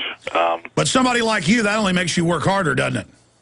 I don't know how in the world you think something like that's going to make me be quiet. I mean, I want you to know, Alex, that, I've never spent any money advertising on television, ever. As you know, it's expensive. It's hard to do. But also, it wasn't ever worth the investment to me. But this was big enough. These ideas I'm so sincere about them, and I am so legitimately concerned about them that I went ahead and spent the money. And you played the television ad a moment ago on the radio. But did you know that none of the 4 major networks would broadcast it? Not one of them. Not even Fox. Instead, we had to go to the satellite networks in order to get the placements. We couldn't buy directly from the networks. They wouldn't sell to us. And for those that don't understand how advertising works, you can't get their ad block times. You can only get the satellite companies that are limited who overlay some of their ads as part of their deals to carry the transmission on satellite, correct? Hey, that's right. I'm not the expert on it, but that's apparently what our brokers had to do for us. And, there's nothing in that ad. You just played it. There's nothing offensive whatsoever. It just is a clear warning. I'm just telling people, look, at the very least, see a free video, educate yourselves. How could that possibly be thought of as being, in any way offensive or violating any kind of community standards? It doesn't make any sense. But let me just reiterate something you talk a lot about. There is no doubt in my mind that none of the large institutions in the United States, whether it's corporate entities or whether it's government entities, nobody wants the American public to understand how paper money works and how the impact of this new wave of inflation is going to impact the everyday regular person. They don't want that information out there because as long as you, the average person, don't understand it, they have a huge advantage over you. Well, here's an example. Ron Paul, 2 years in a row, wins the key CPAC straw poll. He's hammering this paper money versus, gold, silver issue and the inflation tax that he hammered in the 2007, 2008 campaign. And almost none of the media would even report that he'd won. And Fox superimposed and admitted to it later, said it was a mistake, fake booze from a year before at another event over Ron Paul to claim he got booed. I mean, they are not just scared of your info or my info, they're scared of anybody that tells the truth. Yeah, they definitely don't. They don't want they do not want the average person to be empowered. They want you to be enslaved by debt. They want you to be, manacled to the paper money system. They don't want you to escape or be free. Porter, this censored ad that they're trying to keep from airing on the main transmissions on ABC, CBS, NBC, you name it, Fox, CNN, what's the best website? I know I'm just throwing this at you, but folks can obviously go to Stansberry Media, search that term on YouTube and find your official channel. But what's the best website? StansberryResearch.com, endofamerica3.com. I know you have the long video on endofamerica3.com, but where can they find the actual TV ad? I would recommend that everybody first go to endofamerica3.com. Okay, go there first, because that's the important thing. The future of my TV ad is small potatoes compared to the information that you're going to get from my long video about the impact of this coming. The TV ad's just pushing them to the real video. The TV ad is just for entertainment. It's just to get your attention, to get you to go look at this information. Go to endofamerica3.com. Whether you buy my newsletter or not doesn't matter. My newsletter is only $49. It's not a lot of money. But that doesn't even matter. At the very least, understand what's going to happen and understand the basic ways to protect yourself. The gold, the silver, having some basic strategic stockpiles. If you can invest in a farm, like not buy a farm, but invest in a farm co-op, something like that. Those things are going to really help you and your family deal with the crisis that's coming. Hey, Porter, I don't just talk the talk, I walk the walk. I have just evacuated to the countryside. I'm gone. I'm out of Austin. Good for you. Good for you. I think you and your family are going to be much safer out there. Absolutely. Now, in the time we've got left, about 25 minutes here, Porter, you've got the floor. I got a million questions here, but get into what you predicted, now what's unfolding, how you see those cascading dominoes, how you see this unraveling. Well, let me tell you this. Yesterday was the first day when the markets around the world finally woke up to the extent of these problems. I don't know if you noticed this or not, but stocks fell sharply yesterday, right? Yes. So the one thing that I would tell people is if you don't like my style, you don't like my advertising, okay, that's fine. You think I'm wrong about these ideas? Okay, well, we'll see. But one way to judge what I'm saying objectively is to look at the recommended portfolio in my newsletter. I've got about 15 different investment positions that I recommend people take, okay? And yesterday, my portfolio went up. Okay, the markets fell by 2-3%. My stocks went up. How? If I'm right, the only way that can happen is if I'm right about these ideas. And there's no doubt in my mind that I am dead right about these ideas. As you know, you've been following my predictions for a long time. And at first, believe me, people were laughing at this kind of stuff. They're not laughing anymore. And you really only have a little bit of time left to try to get out of the dollar and to try to protect yourself financially from what's going to come. Yeah, the proof is in the pudding, and we see oil rocketing past $100, $110 on the foreign exchanges, gold and silver going ballistic right now, and the riots intensifying, and the main driver is the food. The main driver right now is the food. And listen, the food is going to upset pretty much every emerging market in the world. And let me be the first to say this on record with you, okay? Pakistan is going to fall. Pakistan is going to end up in a civil war this year in the next 6 months. Why? Pakistan is the world's largest importer of wheat. They're incredibly dependent upon the value of the dollar from the subsidies they get from the U.S. government. Their regime will fall, and that is going to have enormous consequences for our national security and for that area strategically, okay? That'll happen for sure this year. So, I mean, these problems are not going to go away. They're going to get worse. And they've got nuclear weapons. They do have nuclear weapons. The next thing that's going to happen, okay, after the food prices have soared and the emerging markets all around the world have had this unrest and these problems, the next thing that's going to happen is energy prices, okay? Oil is going to keep rising. And if it's food prices that cause the problem in emerging markets, it is energy prices that will cause the problems in the developed markets. Soaring energy prices are going to cause massive, massive unrest, particularly in Western Europe, where the government's budgets have already been stretched to the point of breaking. So look for energy prices to be the things that cause the big problems in the developed countries this year. Porter, you mentioned the situation in Pakistan. The King of Saudi Arabia, I'm looking for the article, I had it here earlier, I believe it says $23 billion that he's going to pump out to the population. They're admitting it's because they're based in dollars. You know, their currency is based in it, and their prices are going up with a large portion of the population on welfare. The same thing, the U.S. government has announced along with the EU. In fact, here's the headline. U.S.-EU prepares to buy off post-revolution governments with billions in aid. They're desperately, because of the hyperinflation that they have triggered, understand that this is happening, so they're pumping more fiat currency out, which then only exacerbates the problem of the buying power. So it may stave things off for a little while, but studying Weimar Republic, Zimbabwe, Argentina, I know you've studied it. Explain to people how this thing telescopes towards the end. It always accelerates. That's exactly right, Alex. It always accelerates. And the reason why is really simple to understand if you know how interest works. So you borrow a lot of money, and then you can't afford the interest, so you have to borrow still more money to pay the interest. Well, now your debt grows bigger, and it pyramids, and you've got it exactly right. So what happens is sooner or later these debts come to a size where the only way to manage them is by printing. And that is the stage that we are at right now. It's simply math. Alex, the total domestic savings in the United States is around $600 billion a year, okay? We're running a $1.5, $1.6 trillion deficit, which means we're $1 trillion more or less in the hole every year. We got to borrow from somebody. Now, for years and years and years, we were borrowing from the Chinese. They have begun to sell their treasuries, which means they're not buying new debt issues. The only way we can finance these debts is by printing, and that is exactly what is happening. And the ramifications of that printing is what's causing the unrest right now in the emerging markets, particularly the Middle East, where there's a huge food shortage. But that is going to trigger soaring energy prices, and that is what will cause the problems in the U.S. You think the unions are upset right now? Well, wait until gasoline costs $5 or $6 or $10 at the pump. Then you're going to see some upset unions.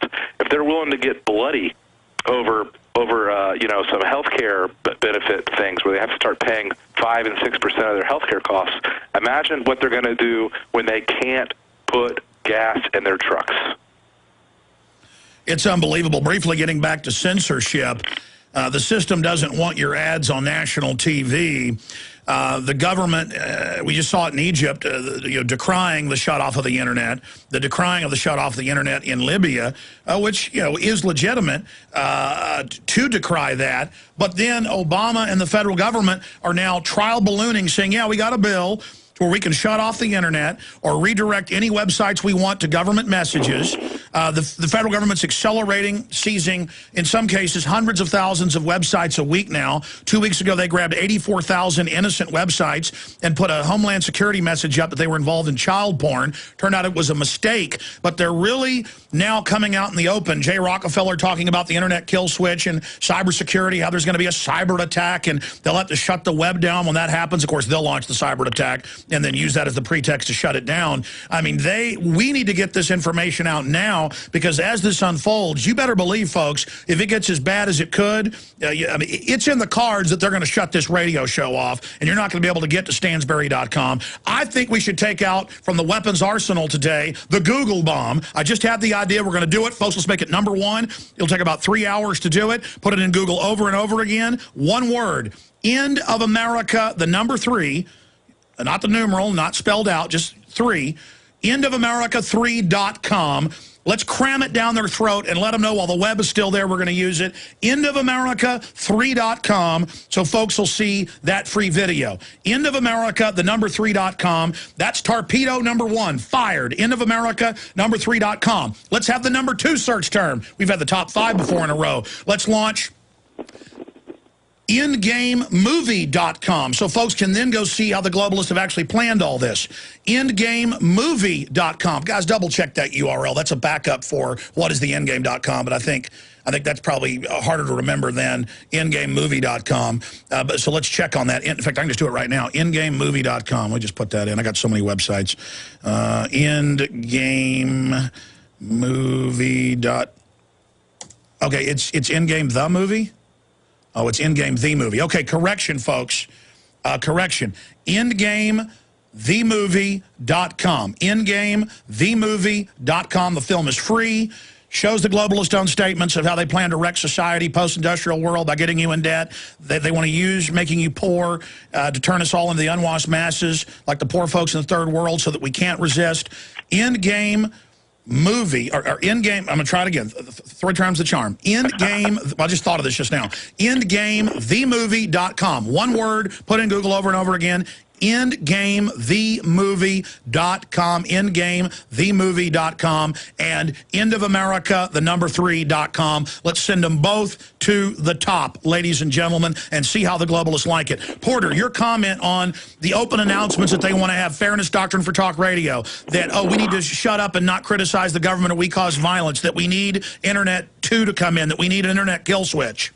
Well, listen, all I can tell you is that, believe it or not, right now, we have subpoenas at my company by the Social Security Administration.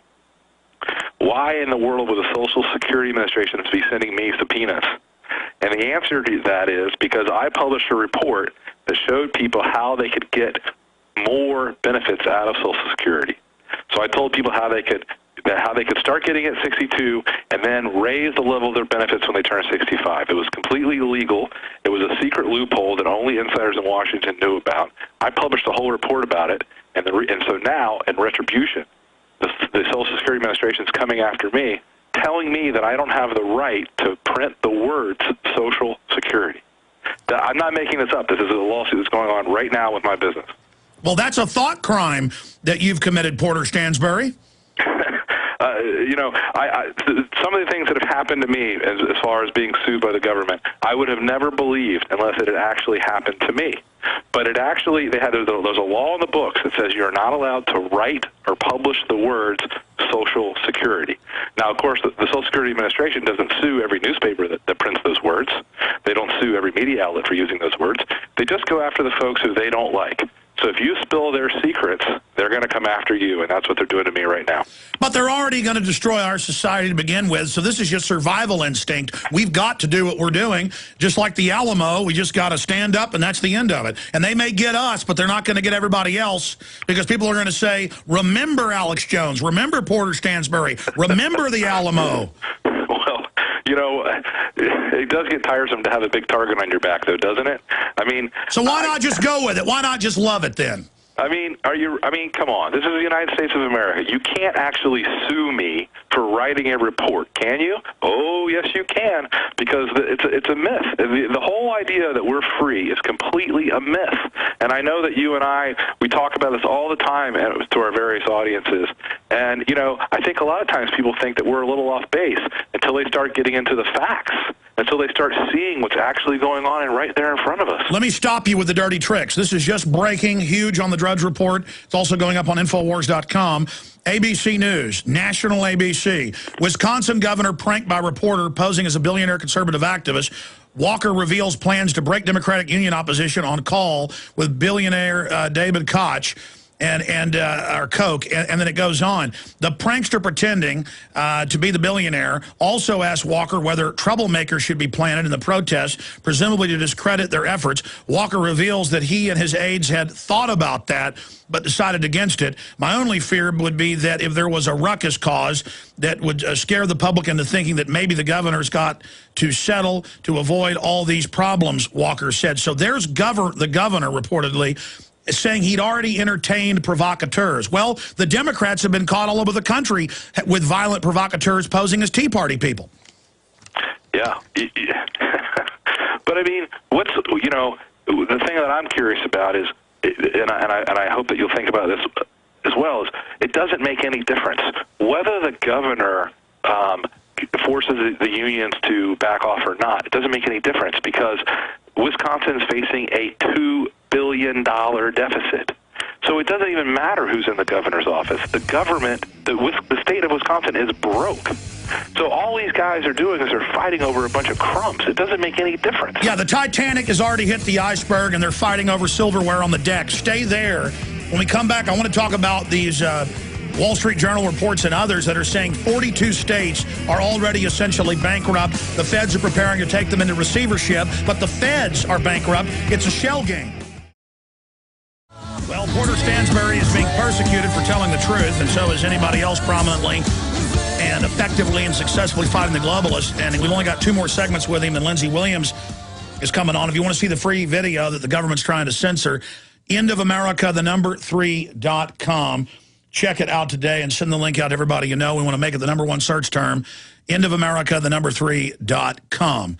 Again, that's endofamerica3.com, secondary search term, endgamethemovie.com. See how the globalists like that. They can watch my film for free as well. Now, Porter, just briefly burning up time here. I wish I wasn't, and I want to get you back soon. I know you're very busy.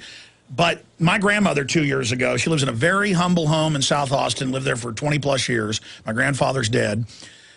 She is, doing okay, but quite frankly, I've had to give her a little bit of money over the years just for groceries. I guess that's not doing okay. And my dad helps out as well. And, it's my mom's mother, sweetheart. She's my only grandmother I got left, 87 years old now, and just incredible. But they tried to come and take her Social Security and make her fill out forms and harass her. So they're running normal people out of Social Security that paid into it. You discovered an inside deal that federal employees were doing. You told folks from 96 to 2010, and when people found out about it and started using it, they got rid of the program. That's why federal employees are so mad at you. Explain what you explained to me during the break.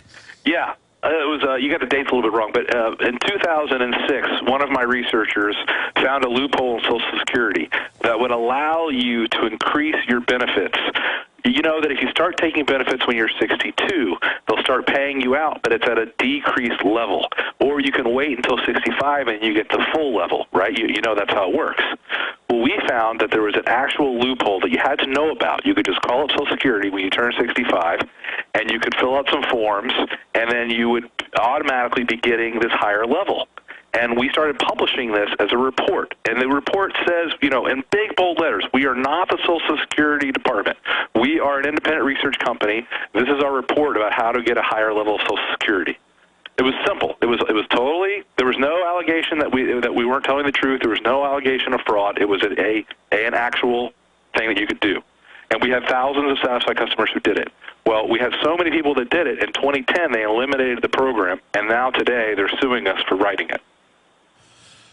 And they're saying you're not allowed to tell people what's going on with their Social Security. Think about the magnitude of that. This is Orwellian. It really is. There's actually a law that was passed in the 1960s that makes it against the law to publish the words Social Security. You're not allowed to write those words. They're forbidden words. Only in America. where you're free and where you have First Amendment rights. But again, they're mad because you ended the little secret loophole they'd written for themselves. That is exactly what happened. Then you can talk to, you can talk to don't you have to take it from me. You can talk to anybody associated with the program, and they'll tell you that's exactly what happened. Well, I remember the buzz on that by 2008 or so with your work on it. I remember people learning about it, and then I remember it being in the news when they got rid of it. People got mad, and again, that's why they can't allow this free open internet any longer. Are you concerned they're going to try to shut the web down during crises? Oh, I think that's exactly what they're going to do. I mean, that's the whole point of the switch. I think it's going to be very interesting to see if technically they can do it, because the internet was actually designed to withstand a nuclear attack. That's the whole way it's structured, so that any individual node can continue to function. There is no. Well, that's what cybersecurity is, though, is they're putting their machines in all of the routers, so they can. They're changing the nature of it. I understand that. But I'm telling you, I think it's going to be interesting to see if they can pull it off, because I don't think it's really possible. I think they can definitely impact most Americans' ability to get on the internet, but I don't think they can shut down the entire internet. Oh, Porter, don't get me wrong. I totally agree with you. You're absolutely right. Look at Egypt. After 4 or 5 days, they had to turn it back on because it made commerce totally come to a halt. That's the main reason they can't do it. Back in 1 minute with 5-minute summation of other key info and ideas you've got and proven track record for folks who try to protect themselves. StansberryResearch.com. Final segment with Porter Stansberry, then part 2 of the interview, live, Lindsey Williams. Our guest website is endofamerica3.com. Porter, we got 5 minutes left. Other key points you'd like to relay to the audience? You know, the most important thing for me, Alex, is that people take the time. You know, set aside 10 minutes today. Go to endofamerica3.com. Look at my presentation. It's free. Judge it for yourself. Don't rely on what I've said or what you hear from Alex. Make your own decision about what's best for you and your family. Then, if you agree that there is a problem and that it's going to get worse, then take reasonable steps to protect yourself. I'm not telling everybody, you know, go bury yourself in a cave or anything like that. I'm saying buy some gold, buy some silver, have a strategic stockpile of goods in your home. Things like medicines that you can't live without, some basic food, some basic fresh water, that kind of stuff. You know, guns, ammunition. The basic things that you would need to protect yourself and your family if there was a period of time where the social order was breaking down. And again, I'll tell you straight up, Alex, I don't think that it's likely that you're going to have a violent confrontation in most places in America. But I do think it's likely that you will have violent confrontations somewhere in the country this year. So, well, let me call them places like Detroit, Los Angeles, Chicago, New York, Miami, Houston. You know, people think that rioting about food is only going to happen in places like Pakistan and Egypt. But you're forgetting, there are more than 40 million Americans on food stamps. And the purchasing power of food stamps is going to collapse because of inflation. It's about to hit 44 mil. Yeah. Well, what do you think those people, you know who these people are, what do you think they're going to do when they can't go out and get their milk and their cigarettes and their lottery tickets? Yeah, when they can't get their Pabst Blue Ribbon or their drugs, it's going to turn into absolute burning bedlam. Yeah, and they're gonna, of course, they're gonna blame it all on the likely suspects. They're gonna blame it on the speculators. They're gonna blame it on you know, middle class Americans who are now going to be seen as hoarders, right? So if you've gone and bought gold and silver, you're now a hoarder and you're causing the inflation. When of course it was the paper money to start with. Well, they're going to say, you didn't give the people more welfare. You cut things. You caused it, when it's a debt black hole. A lot of economists I have on, even the Washington Post says 600 and something trillion. Other economists say 1.5 quadrillion in derivatives, layered debt. I mean, from your research, what's the real amount of derivatives floating around out there? The number is astronomical. I don't even have that number at the top of my head. But, I mean, one good way to think about it is just to think about how levered Fannie Mae and Freddie Mac are. Okay, these are the largest mortgage firms in the world. They hold something like $6 trillion worth of mortgages, and guess what? They're bankrupt. There is no equity underlying any of that debt whatsoever. And those $6 trillion have all been sold over and over again into the market, and then leveraged again, and then insurance bought on them to the moon. Right. I mean, and they, you know, if you added the true liabilities of Fannie and Freddie onto the national debt, which is what you should do because they're now completely wards of the state, then all of a sudden the national debt goes from 14 trillion all the way to 20 trillion, and we're way over 100% of GDP in debt. We're in so much debt, as I've explained, we can't even finance it. And as a result, the only way to make the ends meet is printing money, which is how I know they're not going to stop, and how I know the inflation is going to get a lot worse. Technically, is it accurate that a lot of analysts say we're worse off than Greece and Spain? No, there's no doubt about it. Total debt, public and private, the United States, is around 400% of GDP. That's the same level that Iceland had when Iceland collapsed by 90%. Unbelievable, and it's only going to get worse. Well, at least we're here warning people and getting demonized for it. End of America, the number 3.com. Porter, I know that Baby's coming soon, but I look forward to having you back up. God bless you. And let me say bye to you in the break, but I appreciate you coming on. Amazing information. Lindsey Williams coming up, and it dovetails with just what he was covering. Stay with us. Well, for the next hour, Pastor Lindsey Williams joins us. No, this isn't yesterday's show. He's back with us today, the 23rd day of February, 2011, on this Wednesday edition. We're going to go into overdrive in the 4th hour live with the good old fella from the Corbett Report. So it'll be his maiden voyage with us here on air. James Corbett, really looking forward to that. Okay.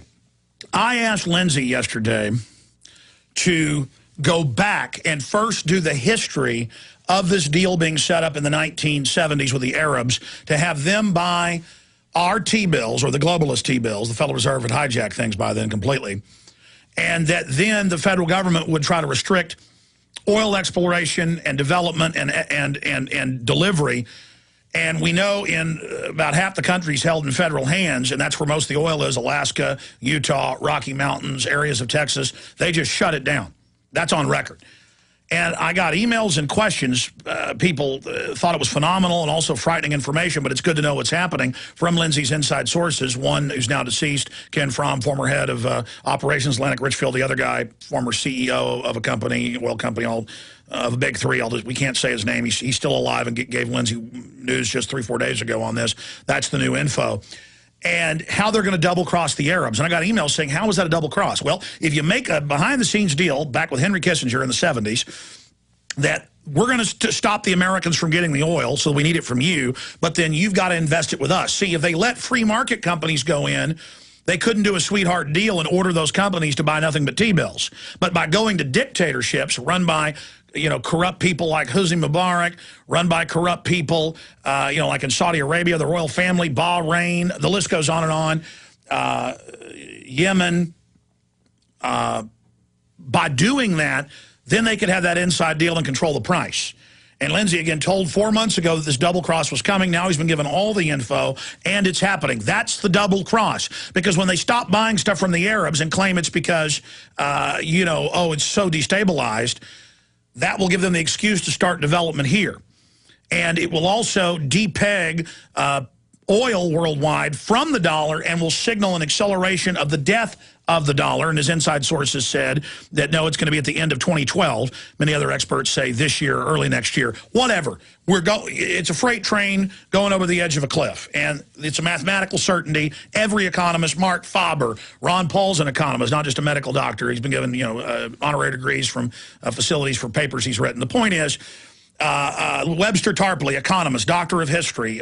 Dr. Paul Craig Roberts, former head of the Treasury Department policy, #2, father of Reaganomics. I mean, George Humphrey, former city council member, economist. The real mark of an economist is how successful he is in business, but I won't get into that. Ooh, let me tell you, he's a humble guy. They all, Humphrey told me this in 1998. He produced audio CDs off his book. What do you call it? Common Sense. I remember listening to it, driving around in the car and having him on the radio show about the derivatives and the tens of trillions and what it would do and how it was a setup.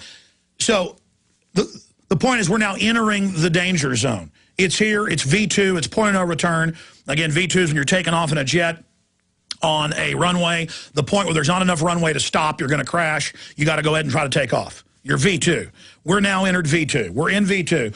And so I wanted to get Lindsey up to explain this, but also I got another email saying, well, wait a minute. Some of what I heard Lindsey say, it wasn't new. This is the one-dimensional thinking people nitpick on. They go, here's an article, a text of what Williams said years ago, and it's the same thing. Yeah, that's the whole point. We got him to give you the whole history and to go over his book, The Energy Non-Crisis, published in 1980. We said that 45 million times. Let's be technical, probably 60, 70 times yesterday. Yes, that's the old info that integrates with the new info that's now here.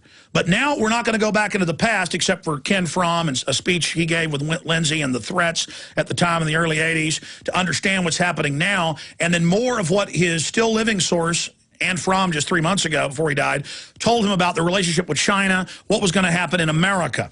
But here we are. We're going to talk about 20 minutes with Lindsey, getting into the other areas he hasn't covered. Then we're going to open the phones up for phone calls for questions for Lindsey Williams at 800-259-9231. But we're limited in time. If you call up, we don't screen your calls. But if you bring up something else, we got to let you go because Lindsey's here right now for this purpose. But Lindsey Williams, great to have you back with us. Alex, thank you. The standard currency of the world is crude oil, and I think we can all see from what you've just said that things are happening right now that are unusual. In the course of the program today, I'm going to tell you exactly how much crude oil the United States of America has. I'll give you actual numbers of barrels, as they say, is in 4 different reserves. You'll readily understand. And this is from the insider. For them to do what they're doing. And while you were on yesterday, oil went up 9%. How much is it up today? Oil is somewhere around $10 up today. You will see at least 25 to 30 cents increase at the gas pump, probably by next week. Lindsey, you're batting almost perfect here. 3.5 years ago or 3 years ago, give me the dates exactly. We wrote articles about it. It's on record. You said it's going to go from $50 a barrel to $150. Did it. Now you said it's going to go down to $40. People laughed at you. Boom. Did it right on time. Then you said we got 2 years till it starts rocketing back up. Then 4 months ago, you say it's going to 150 or even 200 within 6 months to a year. Boom. It's begun. I mean, look, I know the name of the former oil company CEO of one of the big 3 who you're talking to, still alive. This is real info, unless he's giving us disinfo. They could give you good info for a long time, then give you a lie later. That's the only way you could be wrong. Alex, I am not a prophet. Yes, I'm a Christian, and I'm a minister of the gospel. I am not a prophet. It was by the providence of God that I met these people years ago, gained their confidence. 2 of them have kept in touch with me over the past 35 years, and everything that you have just mentioned that I have told was told to me by one of these whom I call the elite of the world. Now, let's begin, as you did in the program today, 1977 through 1981. An agreement was made by the then Secretary of State with the OPEC oil-producing countries of the world, in particular the Middle East. They had found oil there about 60 years ago. Each one of the major oil companies, Shell, Texaco, Standard Oil, Chevron, divided up the Arab world, and each one of them produced an oil field. Then, of course, they became the elite, the ones that had the most and doing the most. Then Henry Kissinger comes along as Secretary of State, goes to those countries that had been produced by the major oil companies. Read the book, The 3 Sisters, if you'd like background on all of this. And he said, I want to cut you a deal. We will be glad to buy your oil and not produce American oil. This is so important, what you've just said. This is the key to the whole thing. We will not produce America's oil fields. They know it's there. I'm going to tell you how much is there later in the program. But they said, we will not produce America's oil fields. We will buy oil from you if you will take a certain portion of everything that we buy oil from you with and buy our T-bills, our Federal Reserve issues. Can you see at this point, everybody out there in the listening audience, I beg of you, realize that the crisis of money and the financial situation and the depression that we're in right now, or recession as they call it, every bit of this was in the works and planned way back in the 70s. They knew about it even in the 60s, what they were going to do. And you wrote about it 31 years ago, but, no, excuse me, you wrote about it 1971. Man, time flies. That's almost 40 years ago. And so looking at this, Lindsey, because we've already covered that yesterday, just explain to people how that's a double cross. Some of them don't understand what you just said, even though it's as plain as a barn door. Now, the crisis that took place in Egypt, they predicted it to me, and I gave it on your show. Alex, please tell the audience, I gave this on your show back 4 months ago. I was told that within 4 to 5 months, there would be a major crisis in the Middle East. I announced it on your show, and it took place in Egypt, was the beginning of it. Alex, do you remember me saying that? Yes, I do. But Lindsey, just quantify it for folks that haven't read your book, because I guess, it is complex. Explain how it's a double cross. I mean, if they stop buying the Arabs' oil and develop it here, that's going to totally send the Middle East, who's on welfare, into a tailspin, because they've had the oil money to produce a giant population, but they can't grow their own food. True.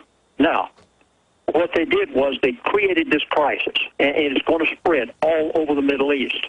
Gaddafi right now is saying that Libya, if he's ousted, that he will destroy all the oil fields in Libya before he leaves. 1.6 million barrels a day that goes to Europe. You know what this is going to do to the price of crude oil? This is spreading. It was Egypt. Now it's Libya. It'll go right on to every one of the Middle East oil-producing countries, Jordan, Tunisia, Turkey, Saudi Arabia, every single one of them, Yemen. They're all going to see riots, and this will bring about or will precipitate the production of oil in the Middle East will cease as we know it today. Now, this is very important because at this point, can you imagine what will happen to the price of oil when Saudi Arabia says we can no longer supply for the United States of America because we have riots and civil unrest in our country? This will bring the price of crude oil and the price of gasoline at the gas pump in America to $6, $7, $8, maybe even $10 a gallon at the gas pump, if you can even get it. What is this going to do to the American dollar? I was told that the dollar will be dead by the end of 2012. How does this relate to the Arab oil world? Because the oil-producing countries of the world, with the exception of Iran and Iraq, have been buying our debt. They've been buying our T-bills, our Federal Reserve issues. They've been buying them since way back in 1977. And so they won't be able to buy as many. They won't be able to buy as many. That will further weaken the dollar. They won't be selling as much oil. That will further hurt their economies, and it'll cause a domino effect. And that's breaking the deal the globalists made with them on the 70s. That's the double cross. Correct, Lindsey? That is correct. And when they can't produce over there, and in America we have financial problems to the point that the Federal Reserve T-bill, tell you what, Lindsey, stay there. Let's accelerate to the rise of China and what you were told on that and how it integrates into the U.S., their plans for us. Stay with us. By the way, I said I would announce who the special guest was in the middle of the last hour, and I got caught up interviewing Porter Stansberry. I'm going into fourth hour overdrive, and so after we do a 30-minute interview with the host of the Corbett Report, I am going to announce that for you and some other financial news. James Corbett again joining us in about T-minus 35 minutes. Lindsey Williams is our guest. We'll take 5 or 6 phone calls towards the end of this hour, or about 45 after. I promise to go to them. The toll-free number to join us, 800-259-9231. Please, only questions for Lindsey Williams. Okay, summing it up, the info we didn't have time to get into on the rise of China, what the globalists are going to do to the U.S., the oil that they're going to open up and where, how much of it there is, directly from this former Big Three oil company CEO. Then I want to come back and go back in time to the information you've never been able to talk about with Ken Fromm, dealing with that speech you gave with him. Again, all this was hiding in plain view. Lindsey, please continue. The civil unrest in the Middle East is going to grow worse and worse. It will go from one nation to the other. I know that many of you probably are having a difficult time understanding exactly how this is going to be a double cross with the Arabs. And please let me try to put it simply if I can, because this is new to you. It was new to me until I received it a few days ago.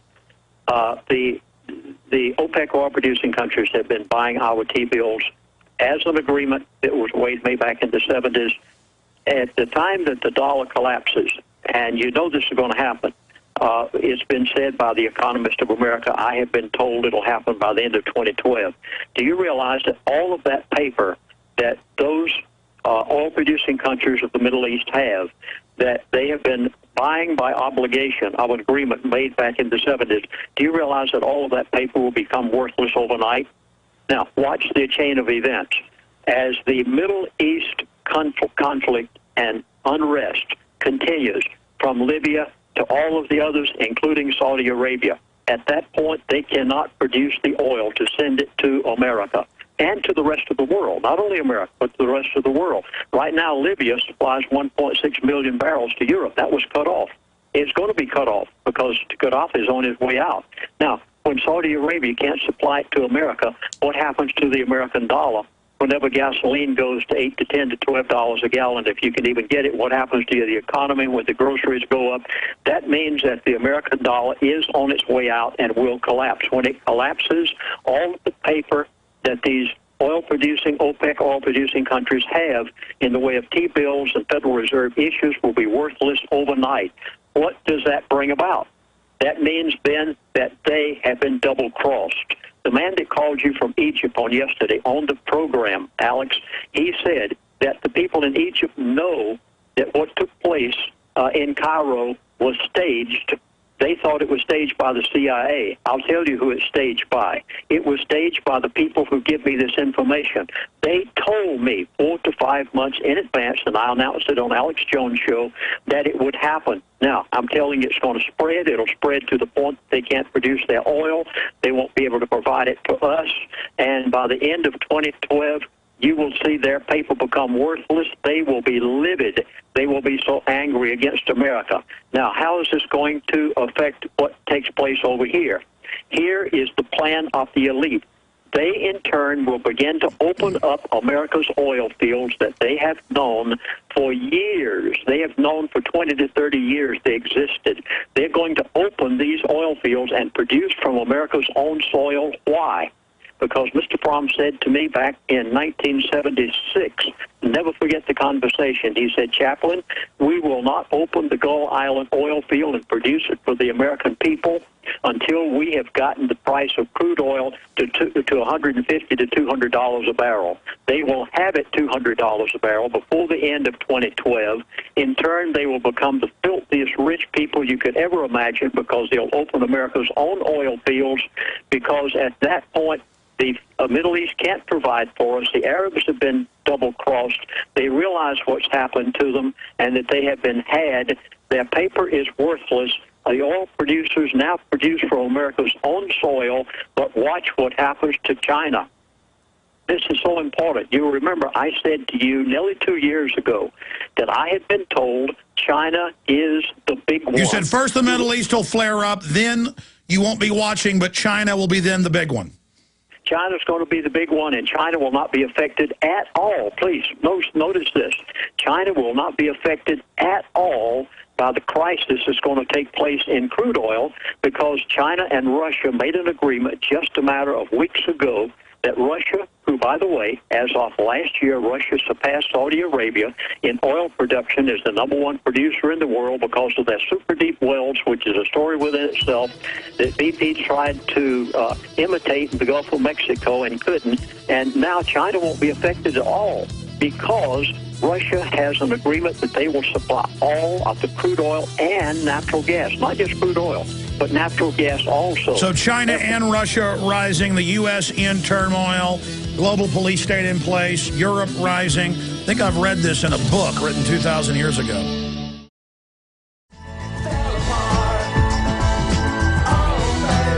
Lindsey Williams is our guest. I want to go to your phone calls.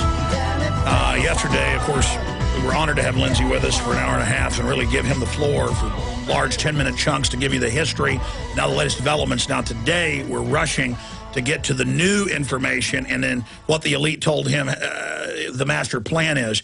Now, going beyond the rise of Russia and China, what else did they tell you about this? Because you wanted to tell the other night when we talked, and I just sat there and listened. This decline of the U.S. that's planned, but then they plan to rise it back up again. That is so important. Tell us the long-term strategic geopolitical ramifications.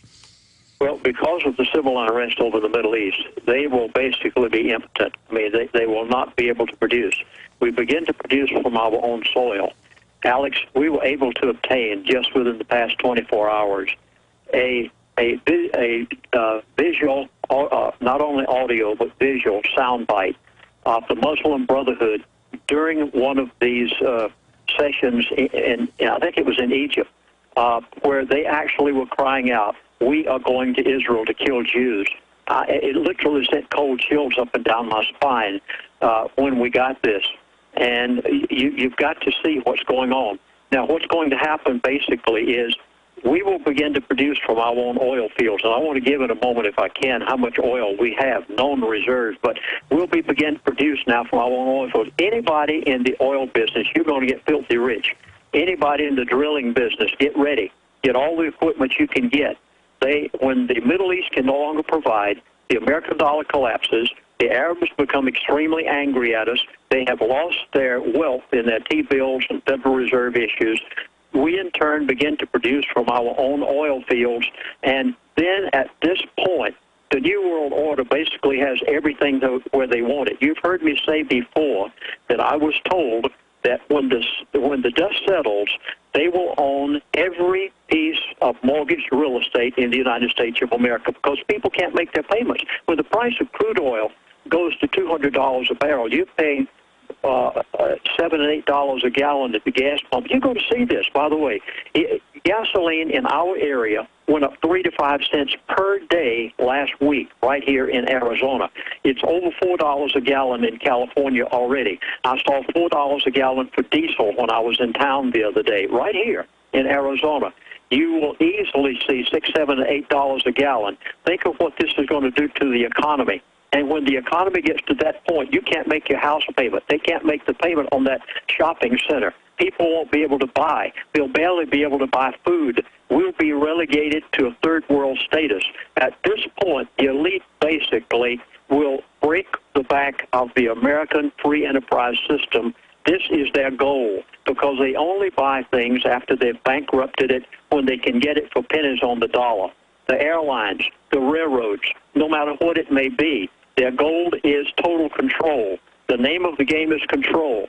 Then we produce from our own oil fields.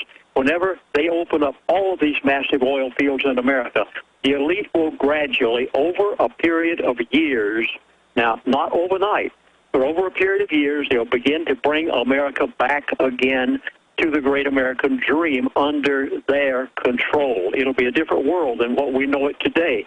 Their plan is to bring it back again.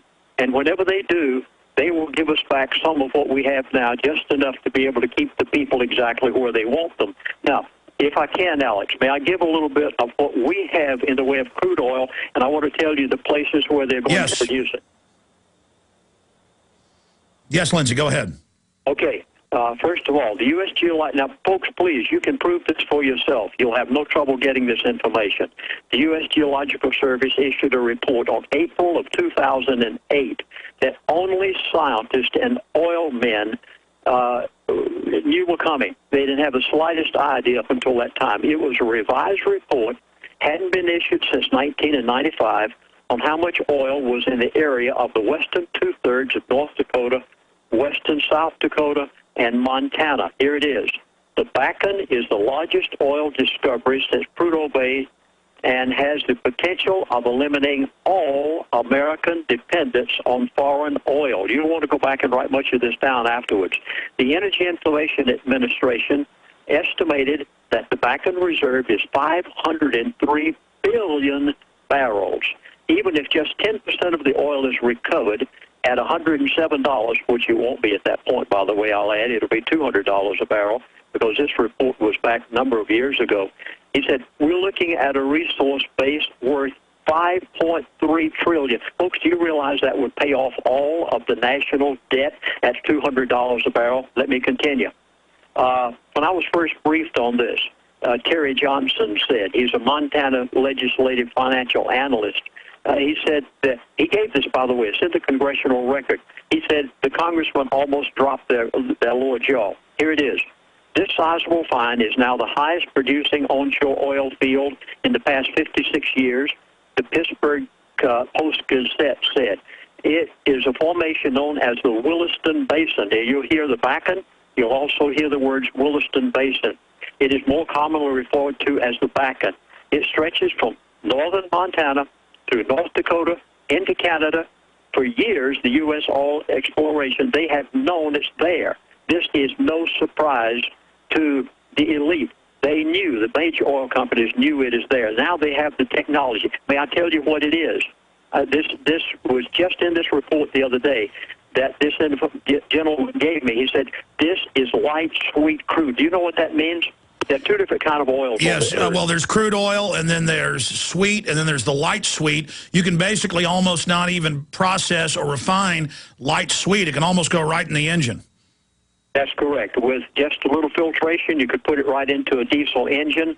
The light sweet crude and the Bakken oil reserve is light sweet crude, and it can be produced. Are you ready? Hold on. It can be produced for $16 per barrel on our own soil. That is 60 cents a gallon at the gas pump if the elite would give it to you. Did you hear those figures? But you won't get it for that. You'll get it for $7 to $8 a gallon at the gas pump, because crude oil by that time will be $200 a barrel. Now, may I go on? There's enough crude to fully fuel the United States economy. Are you ready?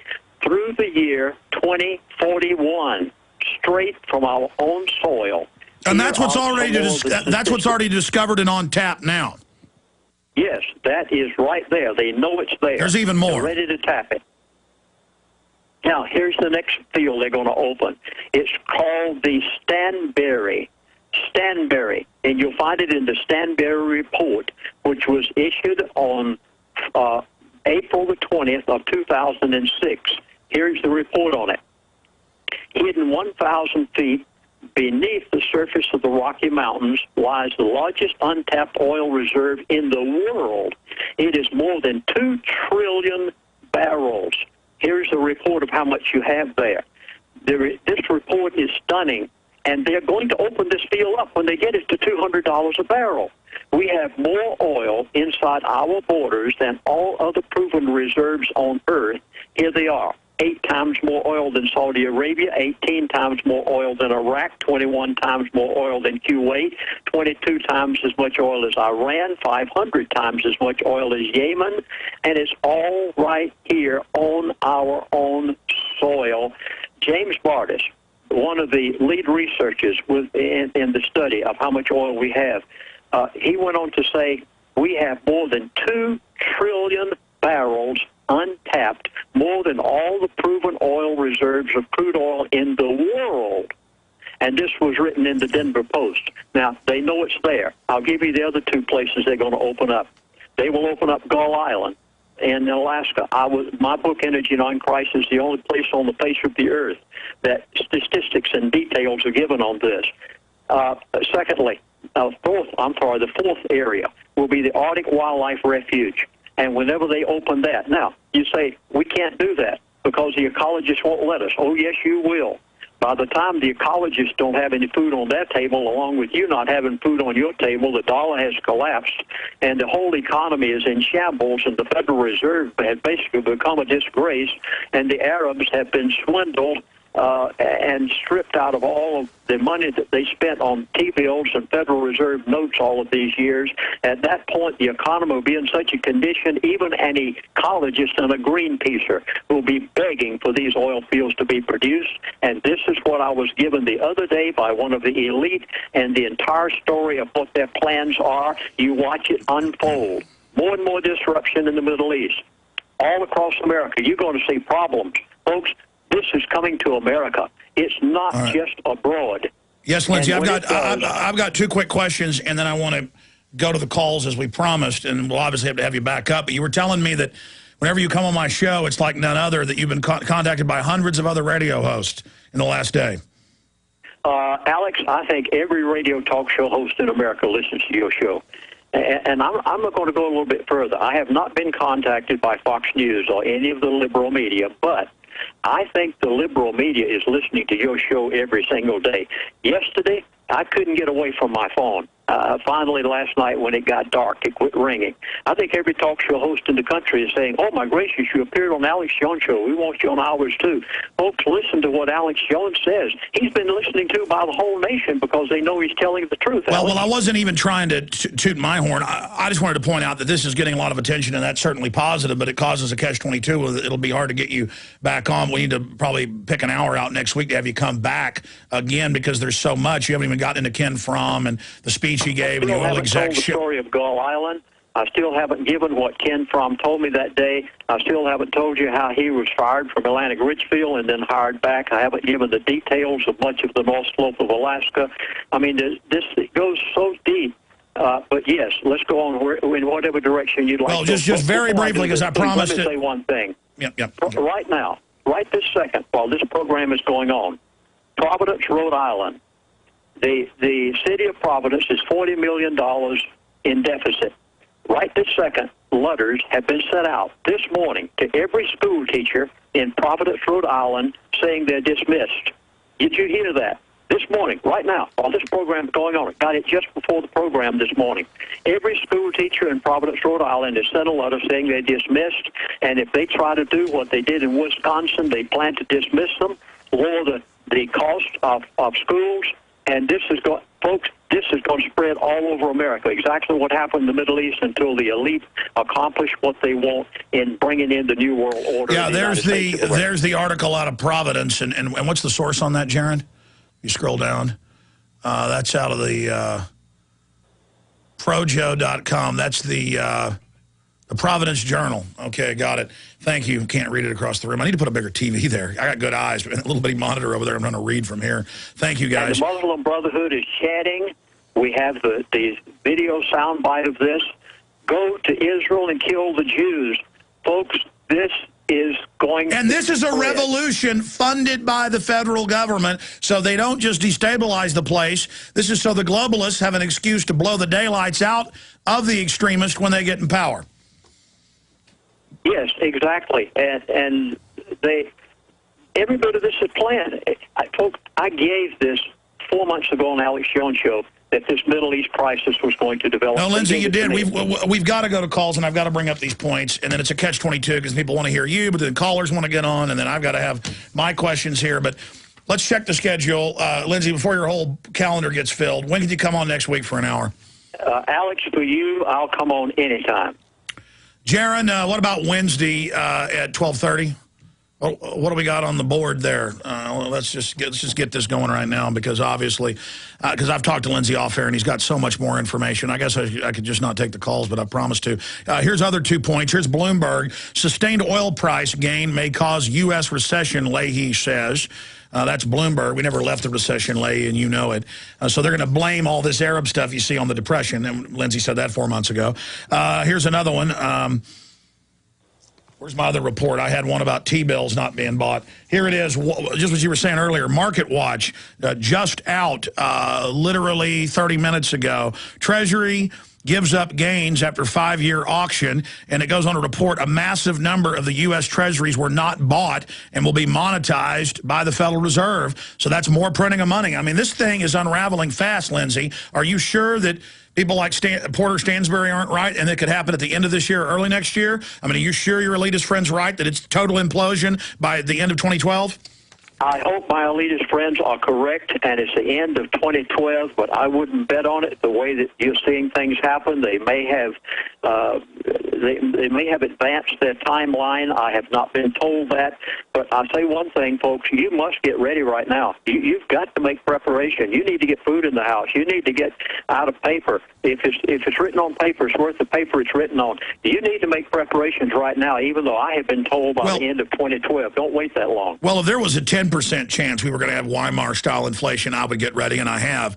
And I did, years ago because of this. I mean, I've moved to the country. I got a well. I'm going on solar, and I'm getting ready. I mean, folks, we're freaked out. I believe everything I'm saying. But let's just hope by the providence of God, as Lindsey says, as Chaplain Williams says, that we can fix this. We're going to skip this break so I can get to all the calls. Network break. Station shouldn't play over this, but whatever.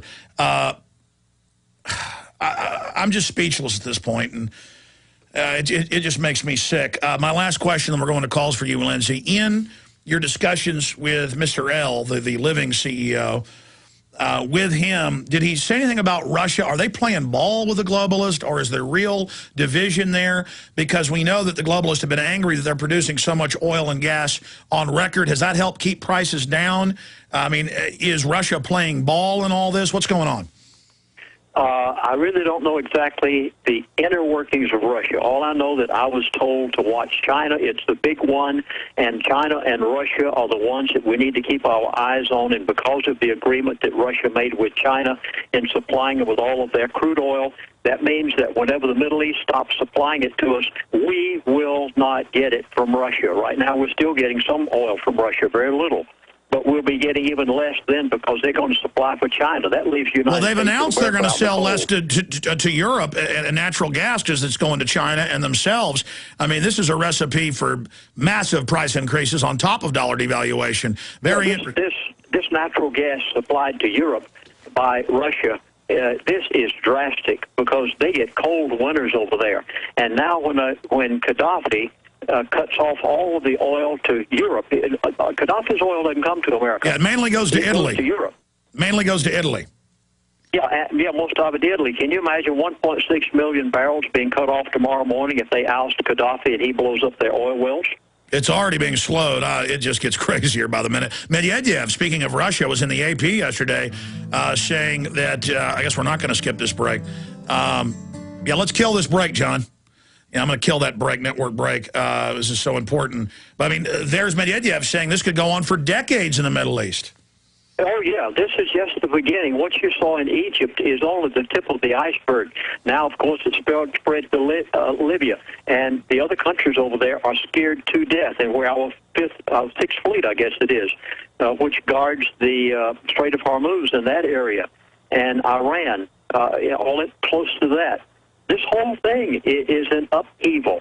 All right, let's jam in some calls for this in the next 5-minute segment. Then Corbett's joining us for 2. He's shortened him today, but he'll be back with us for a full hour, joining us from Japan in the near future. Let's go ahead and go to Ryan in New York. You're on the air. Thanks for holding. Hey, Alex, how you doing? I guess all right. I mean, at least we know what's going on, but I don't like it. Doing a great job. I love the show.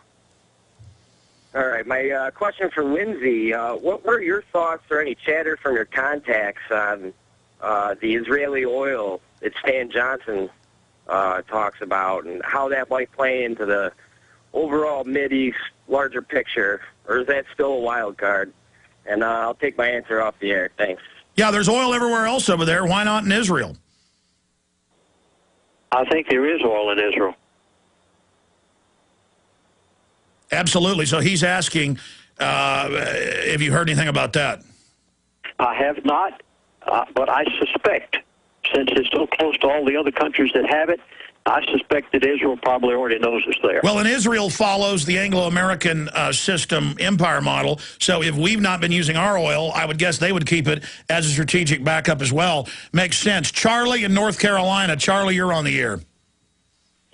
Hey, guys. How you doing? Good. Welcome. Thank you, sir. I have 2 questions. My first question is in regards to Mexico. I know you've said Mexico is just going crazy right now, and I'm wondering if that ties in with any of the stuff that's going on in the Middle East, or if that's a totally separate. Well, the Middle East will exacerbate. The people live in tyranny in Mexico and in government-induced squalor. Lindsey, what's your take on that?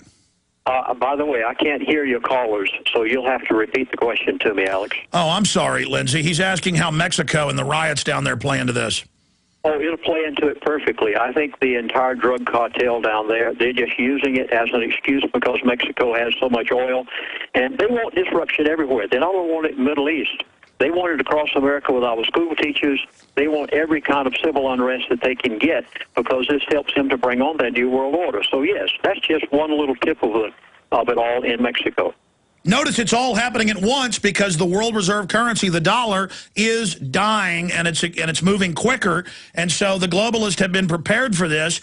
I had an article out of the Ottawa News today dealing with the foreign troops to be used in the U.S. and Canada. I mean, they're getting everybody ready, Lindsey. Yeah, I warned people 3 years ago, Alex. You knew. I know. I produced 6 DVDs 2.5 years ago, and I warned people that I had been told that all this was coming. But people wouldn't believe me and go out and get food and take care of things. But, yes, they have been planning this for years. In fact, I want to show people the article of their new listeners. It's Canada, U.S. agree to use each other's troops in civil emergencies, and it goes on, civil unrest. The U.S. Northern Command is basically under its continental security perimeter under General Reinhardt, taking over Mexico and Canada. The North American Army is now official. This out of the Ottawa Citizen. They're getting ready for World War III, folks. In fact, what did Fromm and Mr. L have to say about war in the cards, Lindsey? Nothing except the Middle East. I was told that 5 months in advance there was going to be a conflict over there. I was not told what nation it would be in. We know now that it's Egypt, and that was just the beginning. I think the reason they didn't tell me where is because they could have picked any one of those nations over there to start the conflict, and that'll spread everywhere. But Egypt's the key. It's the biggest. Okay, population-wise, one of the more wealthy compared to the others. Let's talk to Bill in Connecticut. Bill, you're on the air with Lindsey Williams.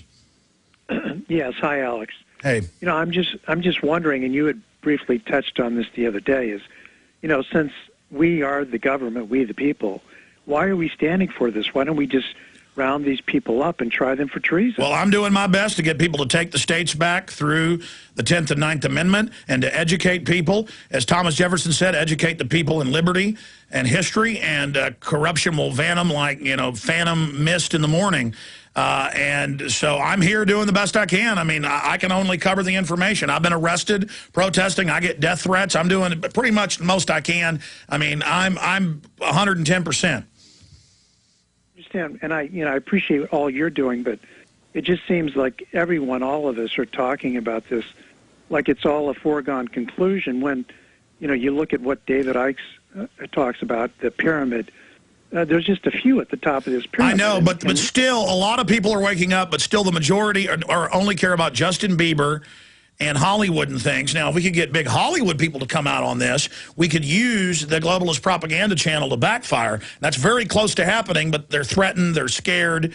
But if people stop worrying about Justin Bieber and Lady Gaga, I mean, the general public is in a trance. They've given themselves over to delusion. Lindsey Williams, comments. It will be that way until it's too late, when they've finally gotten to the place at the grocery store prices doubled and tripled and quadrupled. The dollar begins to collapse. You're paying $7, $8 a gallon at the gas pump. By that time, they will basically have the population where they want them. Right now, there's still time to do something about it. It's because of programs like yours, Alex, and you've got a listening audience that is phenomenal, believe me. I've never seen the like of what happened as a result of yesterday's program. And in the next little short segment, we're going to give out the number and website if folks want to pre-order the production that's coming out in the next few weeks in the Middle East. The rest of the story, Lindsey Williams. Was that Bill we were talking to? Okay, Bob in Texas, you're on the air with Lindsey Williams. Yeah, you got a great show. I appreciate everything you do. And I worked in Prudhoe Bay for many years and was out on Gulf Island doing test wells, and over close to the National Wildlife Refuge. Was told I had to sign documents, disclosure documents. You know, you were never here. You don't know anything about it. My question to Lindsey is, do you really think that the Saudis and the Middle East are going to cut the oil off completely to us, because that sustains their way of life? That supplies money to their war. What he's saying is it's going to be disrupted, and because of dollar devaluation, it's going to cost so much it's prohibitive, so that will put pressure, causing development. I mean, that's a simplification, Lindsey, when you say they're going to completely cut it off, right? Well, when the civil unrest gets so drastic in places like Saudi Arabia, United Arab Emirates, other places, every place that produces oil over there. The king just handed out tens of billions of dollars to stop unrest today in Saudi. Yeah, and once this gets to that point, and they blow up oil wells, they blow up transmission lines and all the rest, they won't be able to produce it like they're doing it right now. And by the way, we won't get it. Let me just throw this in before we go to break, because this is so important. Well, we'll just come back with a point on the other side, because I forgot it. That's why I interrupt, because I want to get that point in there. It was super important. Oh, yeah. The king left France from his pleasure palace back. He's so worried. Okay, final segment, Lindsey Williams. Lindsey, I forgot to tell you during the break. Next Tuesday, 12:30 to 2 p.m. Central Time. That's 11:30 to 1 o'clock your time. You're back on with us next Tuesday, okay? Thank you, Alex. Let's lock that down now, because obviously folks want to talk to you. We'll mainly take calls, then we get into some of the other areas we haven't been able to cover. We got Stephen. Now we got a bunch of other people coming up throughout the week. Later in the week, we got James Corbett coming up next. And then I do have a surprise guest coming up tomorrow. I'll tell you about that after the bottom of the hour break, so stay with us on that front. Right now, let's jam in a few final calls here quickly. Well, before I do that, Lindsey is producing a special DVD video next week. It should be out in the next few weeks. If you want to pre-order it, you'll get it in the order that your order is received. You can call 888-799-6111, 888-799-6111, or prophecyclub.com. And obviously, as we get closer to the release of it, you'll be able to order as well when Lindsey's back on with us next week. But let's jam in now. Well, finishing up, is Bob still there from Texas? He's gone, but there he is, a guy that worked in that very area where you worked, and they're not allowed. I mean, that's big secrets how much oil's really there, Lindsey. Yes, exactly. We have it all over the country. They know it's there. They've known it's there for a long time. Now they'll be able to produce it once they have created the unrest and the crisis they want in the Middle East and other oil-producing countries. Let's jam in a few final calls. Sek in Missouri, and then Miles in Hawaii. Go ahead, Sek. Good day, John. My question is for Lindsey Williams. I was curious if his source ever spoke to him about the containment grid and the contingency grid when they are going to raise the gas prices.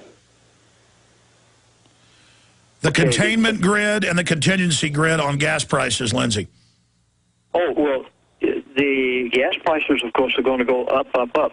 I'm not quite understanding his question. Are you talking about price controls? What do you educate us what you're talking about, Sec?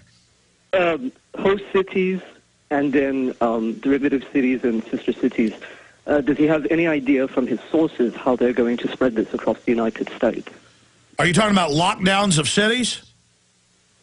Well, no. I'm talking about the gas pricing structure. For instance, you know, they test market a lot of their ideas in certain areas of New York, places like Ithaca, and then they roll them out into other cities. Are they going to do something like this? Are they going to have a host city when the oil crisis hits and then spread it out into the other cities around the United States? Lindsey?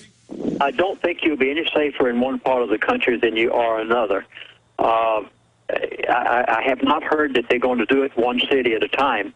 I believe that whenever this crisis gets so great in the Middle East and they can't supply the oil to us, at that point, they'll just raise the price everywhere. Yeah, Sec, thank you. We're almost out of time. The way oil works, folks, is that they increase the prices when they have a glut by buying up refineries and shutting them down or cutting production. That came out in AP lawsuit to get the documents on the big 5 oil companies, 2001, for their meetings in 95. The reason you pay more in a place like New York or a place like L.A. is because there's harder transportation to bring it in. Plus, the real estate costs are more, so the gas stations cost more to own and operate. That's the main reason you see big increases in certain areas compared to others. Like if you're in South Texas, right next to the oil refinery, you're going to be paying the lowest prices in the country. Correct, Lindsey? Yes, and the reason you see it in California, for instance, is because of California law that states that they must have the fuel refined to a certain state and put in all those additives. And with the diesel fuel, they can't allow any of the contaminations. This is state law that makes the price so much higher in California. We got 1 minute left. Real quick comment or question from Miles in Hawaii. Aloha, go ahead. Aloha, Pastor Lindsey and Alex. On a spiritual basis, I just want to, we're dealing with principalities of darkness besides the physical men at the power elite level. And I just wanted to ask, can we get, like, momentum for a prayer cover for everybody? Yes, we should pray that this nation and the world repent. As the Bible says, seek God's face and repent, and he will heal our land. Correct, Lindsey? And we'll talk more about it next week.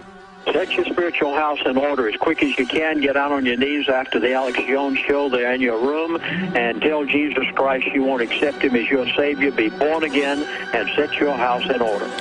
And get the discernment and the blessings and everything that comes with it. Why do you think this country's been so blessed? We're not perfect, but we were good, Christian, Puritan nation. Lindsey, we'll see you back next Tuesday, right in the middle of the show. God bless you. Talk to you again soon.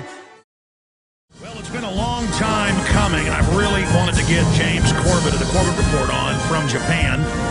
And he's been over there since 2004, living and working there. So he has an international perspective. And since 2007, he has been producing great little 5-minute, 10-minute, 15-minute video news reports that I just find to be very well researched, and covering the carbon taxes, eugenics, geopolitical developments. And I wanted to get James Corbett up with us from Japan. CorbettReport.com is his website. He's got a forthcoming book, Reportage, Essays on the New World Order. And so that should be available very, very soon. It says in early 2011, so maybe it's available now. But James, it's crazy times to have you on. So much of what people have been talking about for 50 years with the development of the world government, mainly insiders who were in the military at high level in Congress that came out and warned people when they were briefed on this 50-year plan that we're now coming to the end of this phase and the next 50-year extermination program. Hope folks enjoy that if they don't listen. But there's so much to talk about. I didn't do any pre-interview with you. It's good to have you here. What do you think is most important going on in the world right now? What's on your radar screen? Well, it's difficult to say because, as you say, these are insanely crazy times, and there's so much going on right now. But obviously what's happening in the Middle East and everything that Lindsey Williams was just covering is absolutely vital, central to what's going on. And the ongoing economic collapse is something that I'm always concerned with. But I guess other than that, the overlay of the eugenics scientific control grid is something that I tend to concentrate on because that's really the heart of what drives the New World Order and the eugenics obsessed elite. So again, there's so much going on, but I think something that's important to stress is that you're so right that people have been warning about this for 50 years, but we in our generation are so incredibly fortunate to be living in this age where we literally have the Library of Alexandria at our fingertips with this new internet technology that has opened up this world of information and has made us probably the most energized and the most the greatest potential of any generation ever to really nail the wooden stake through the heart of this New World Order. So that's what I'm attempting to do with my work, and I know you are with yours, and I'm just not taking it for granted, this incredible opportunity we have right now. Well, James, you know the double-edged, double-meaning Chinese saying of may you live in interesting times. Is the glass half empty or half full? The point is human destiny for our entire future is now being decided. Revolutions in robotics, genetic engineering, weapons systems, transportation, information. It's kind of like starving children many times in third world countries are loving, they're thankful, they're well-behaved, but then spoiled children that have all the food they could eat in the world don't want healthy food, they want junk and become spoiled brats. So there are some people waking up and getting involved and using all this information to spread knowledge in a new renaissance, a new awakening, enlightenment. But at the same time, you've got people who are awakening and becoming better, but others falling to the brainwashing, the sodium fluoride, the TV flicker screens, the system, and the globalists are turning up their heat with their full-on assault of the environment of humanity to literally weaken us. And we have all their white papers that you've so well documented in some of your short films that really illustrate that. Let's talk about the onslaught of the globalists against the people. So from your own research, what you think is most important on that front.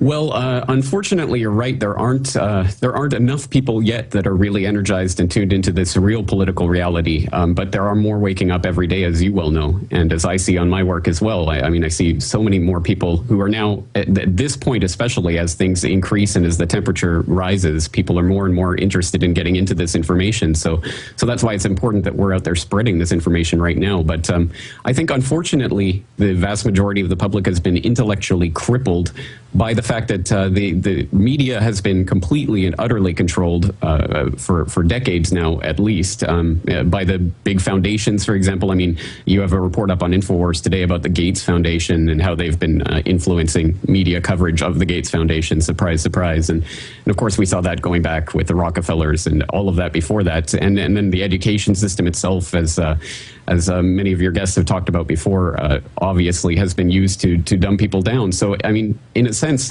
the public has been intellectually crippled by their lack of information about what the real political paradigm is and who the real political players are. And sometimes, I mean, the tendency is for some people to blame the public for being intellectually crippled, but I don't think that's particularly helpful. I mean, we just have to do our best to try to overcome that. And now that we have this internet technology, we really do have the chance at waking more people up to this. So it's kind of a race, I think. And yes. It's just a question of whether we're running fast enough. Well, that's well said. And of course, when I give my little parables or my allegories, I a lot of times don't finish them. My point is children who don't have enough to eat, are thankful, are appreciative, their eyes shine with life. I mean, this has been well documented by historians. And then people that have plenty. What was the saying by the French philosopher Victor Hugo that adversity makes men, prosperity makes monsters? And so what I'm saying is, with mental food, we've got the choices of every library in the world, incredible technology, incredible developments, understanding, connectivity to other humans, to spread ideas, true diversity of ideas. But so there's a certain segment of the population that are like spoiled brats, and they choose Justin Bieber and Lady Gaga and football and porn instead of knowing the secrets of the universe. And I'm not saying we know them yet, but we're beginning to expand out into this. That's really the paradox I'm talking about.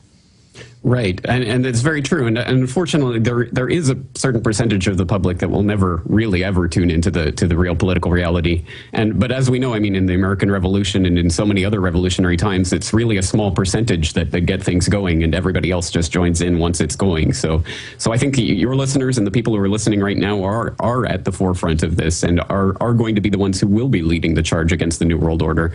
And it's important that everyone has that understanding and really takes into account what's going on these days and realize that you are the vanguard and you are the ones carrying this torch. And each of us individually can fall and falter, but all together we cannot be stopped. And history shows that as a fact, and no amount of psychotronic weaponry is going to be able to stop us, because the human species is ancient and is powerful and is made in the image of God. We are creators, little creators, but we're able to do such amazing things, and we've got that life force and our spirit and that will to survive. And even at a subconscious level, people want their children to do better. Even elitists don't want to destroy their children's future, and they're beginning to see the system they're building will devour them as well. But I hope listeners listen to your powerful message, James Corbett, that we are at the historical flashpoint, the crossroads, the jump point, and what you do now will echo throughout history like nothing humans had a chance to do before. You are living in incredible times. And if you want to know the solution to fighting tyranny, it is awakening, it's turning off the television set, it's getting control of your own life, and then helping others and spreading the truth. Ladies and gentlemen, it is your destiny if you take it up in your hands. Absolutely right. And of course, we know that the forces of evil are arrayed against us. And we do know all of the various ways that we're being tracked and traced and controlled. And the behaviorists who have been studying and manipulating human society for decades and decades, for hundreds of years now, we're being carefully studied and placed into this carefully crafted, scientifically constructed control grid. And they write thousands of textbooks on it. And then those that won't go read the textbooks, we show them on air, laugh at us, and say it isn't true. Folks, we're James Corbett, myself, countless others, we're just people that know who stumbled upon, or for whatever reason, the globalist own manuals. That's what's so sick about this, James.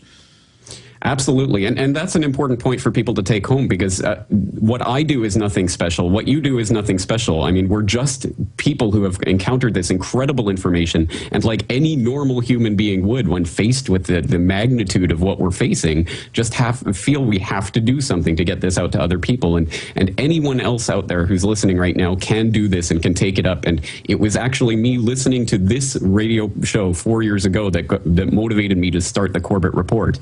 And I never in my wildest dreams would have imagined that I would have been reaching as many people as I'm reaching now, just by taking it up and taking it into my own hands and getting the word out. So everyone who's out there. Well, you have a distinctive voice, and I remember when I started seeing your videos 4 years ago that it seemed like I'd heard your voice before. Had you been a caller to this show ever?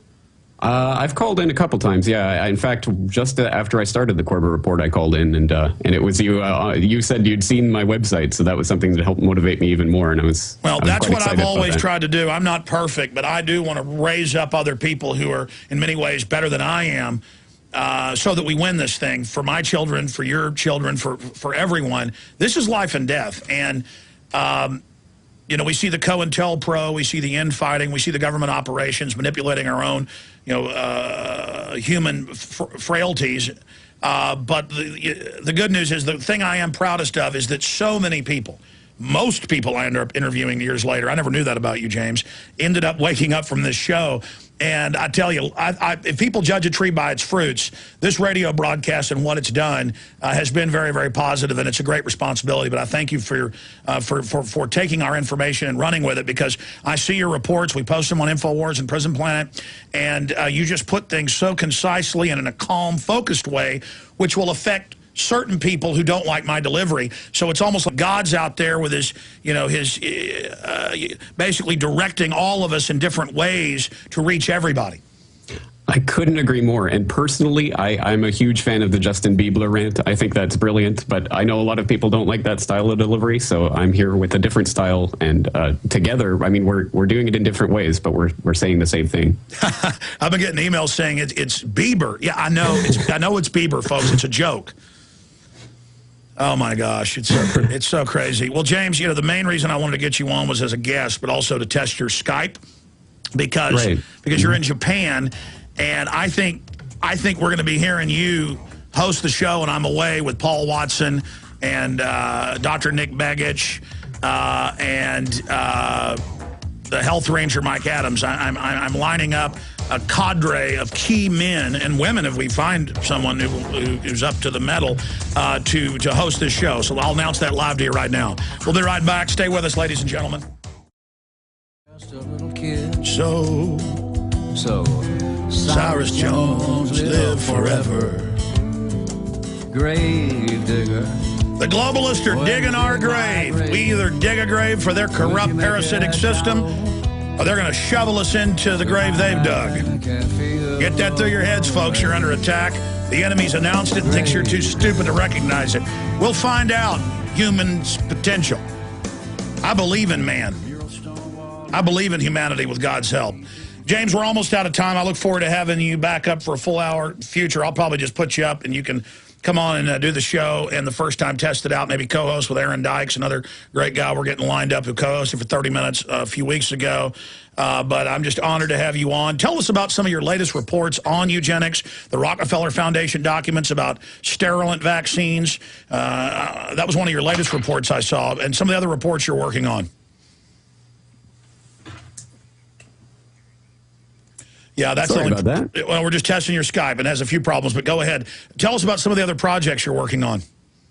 As you mentioned earlier, I've got Reportage, my book, coming out later this year, and I've been promising it for a while now, so I better get on that. But I've almost got that done, and I've got video reports coming out on a weekly basis. I've got Sunday Update. It's my weekly news series. I've got New World Next Week that I do with James Evan Pilato of MediaMonarchy.com, where we go over 3 news stories every week. And I've got a new series called The Last Word, and I've already done The Last Word on Overpopulation and The Last Word on Terrorism.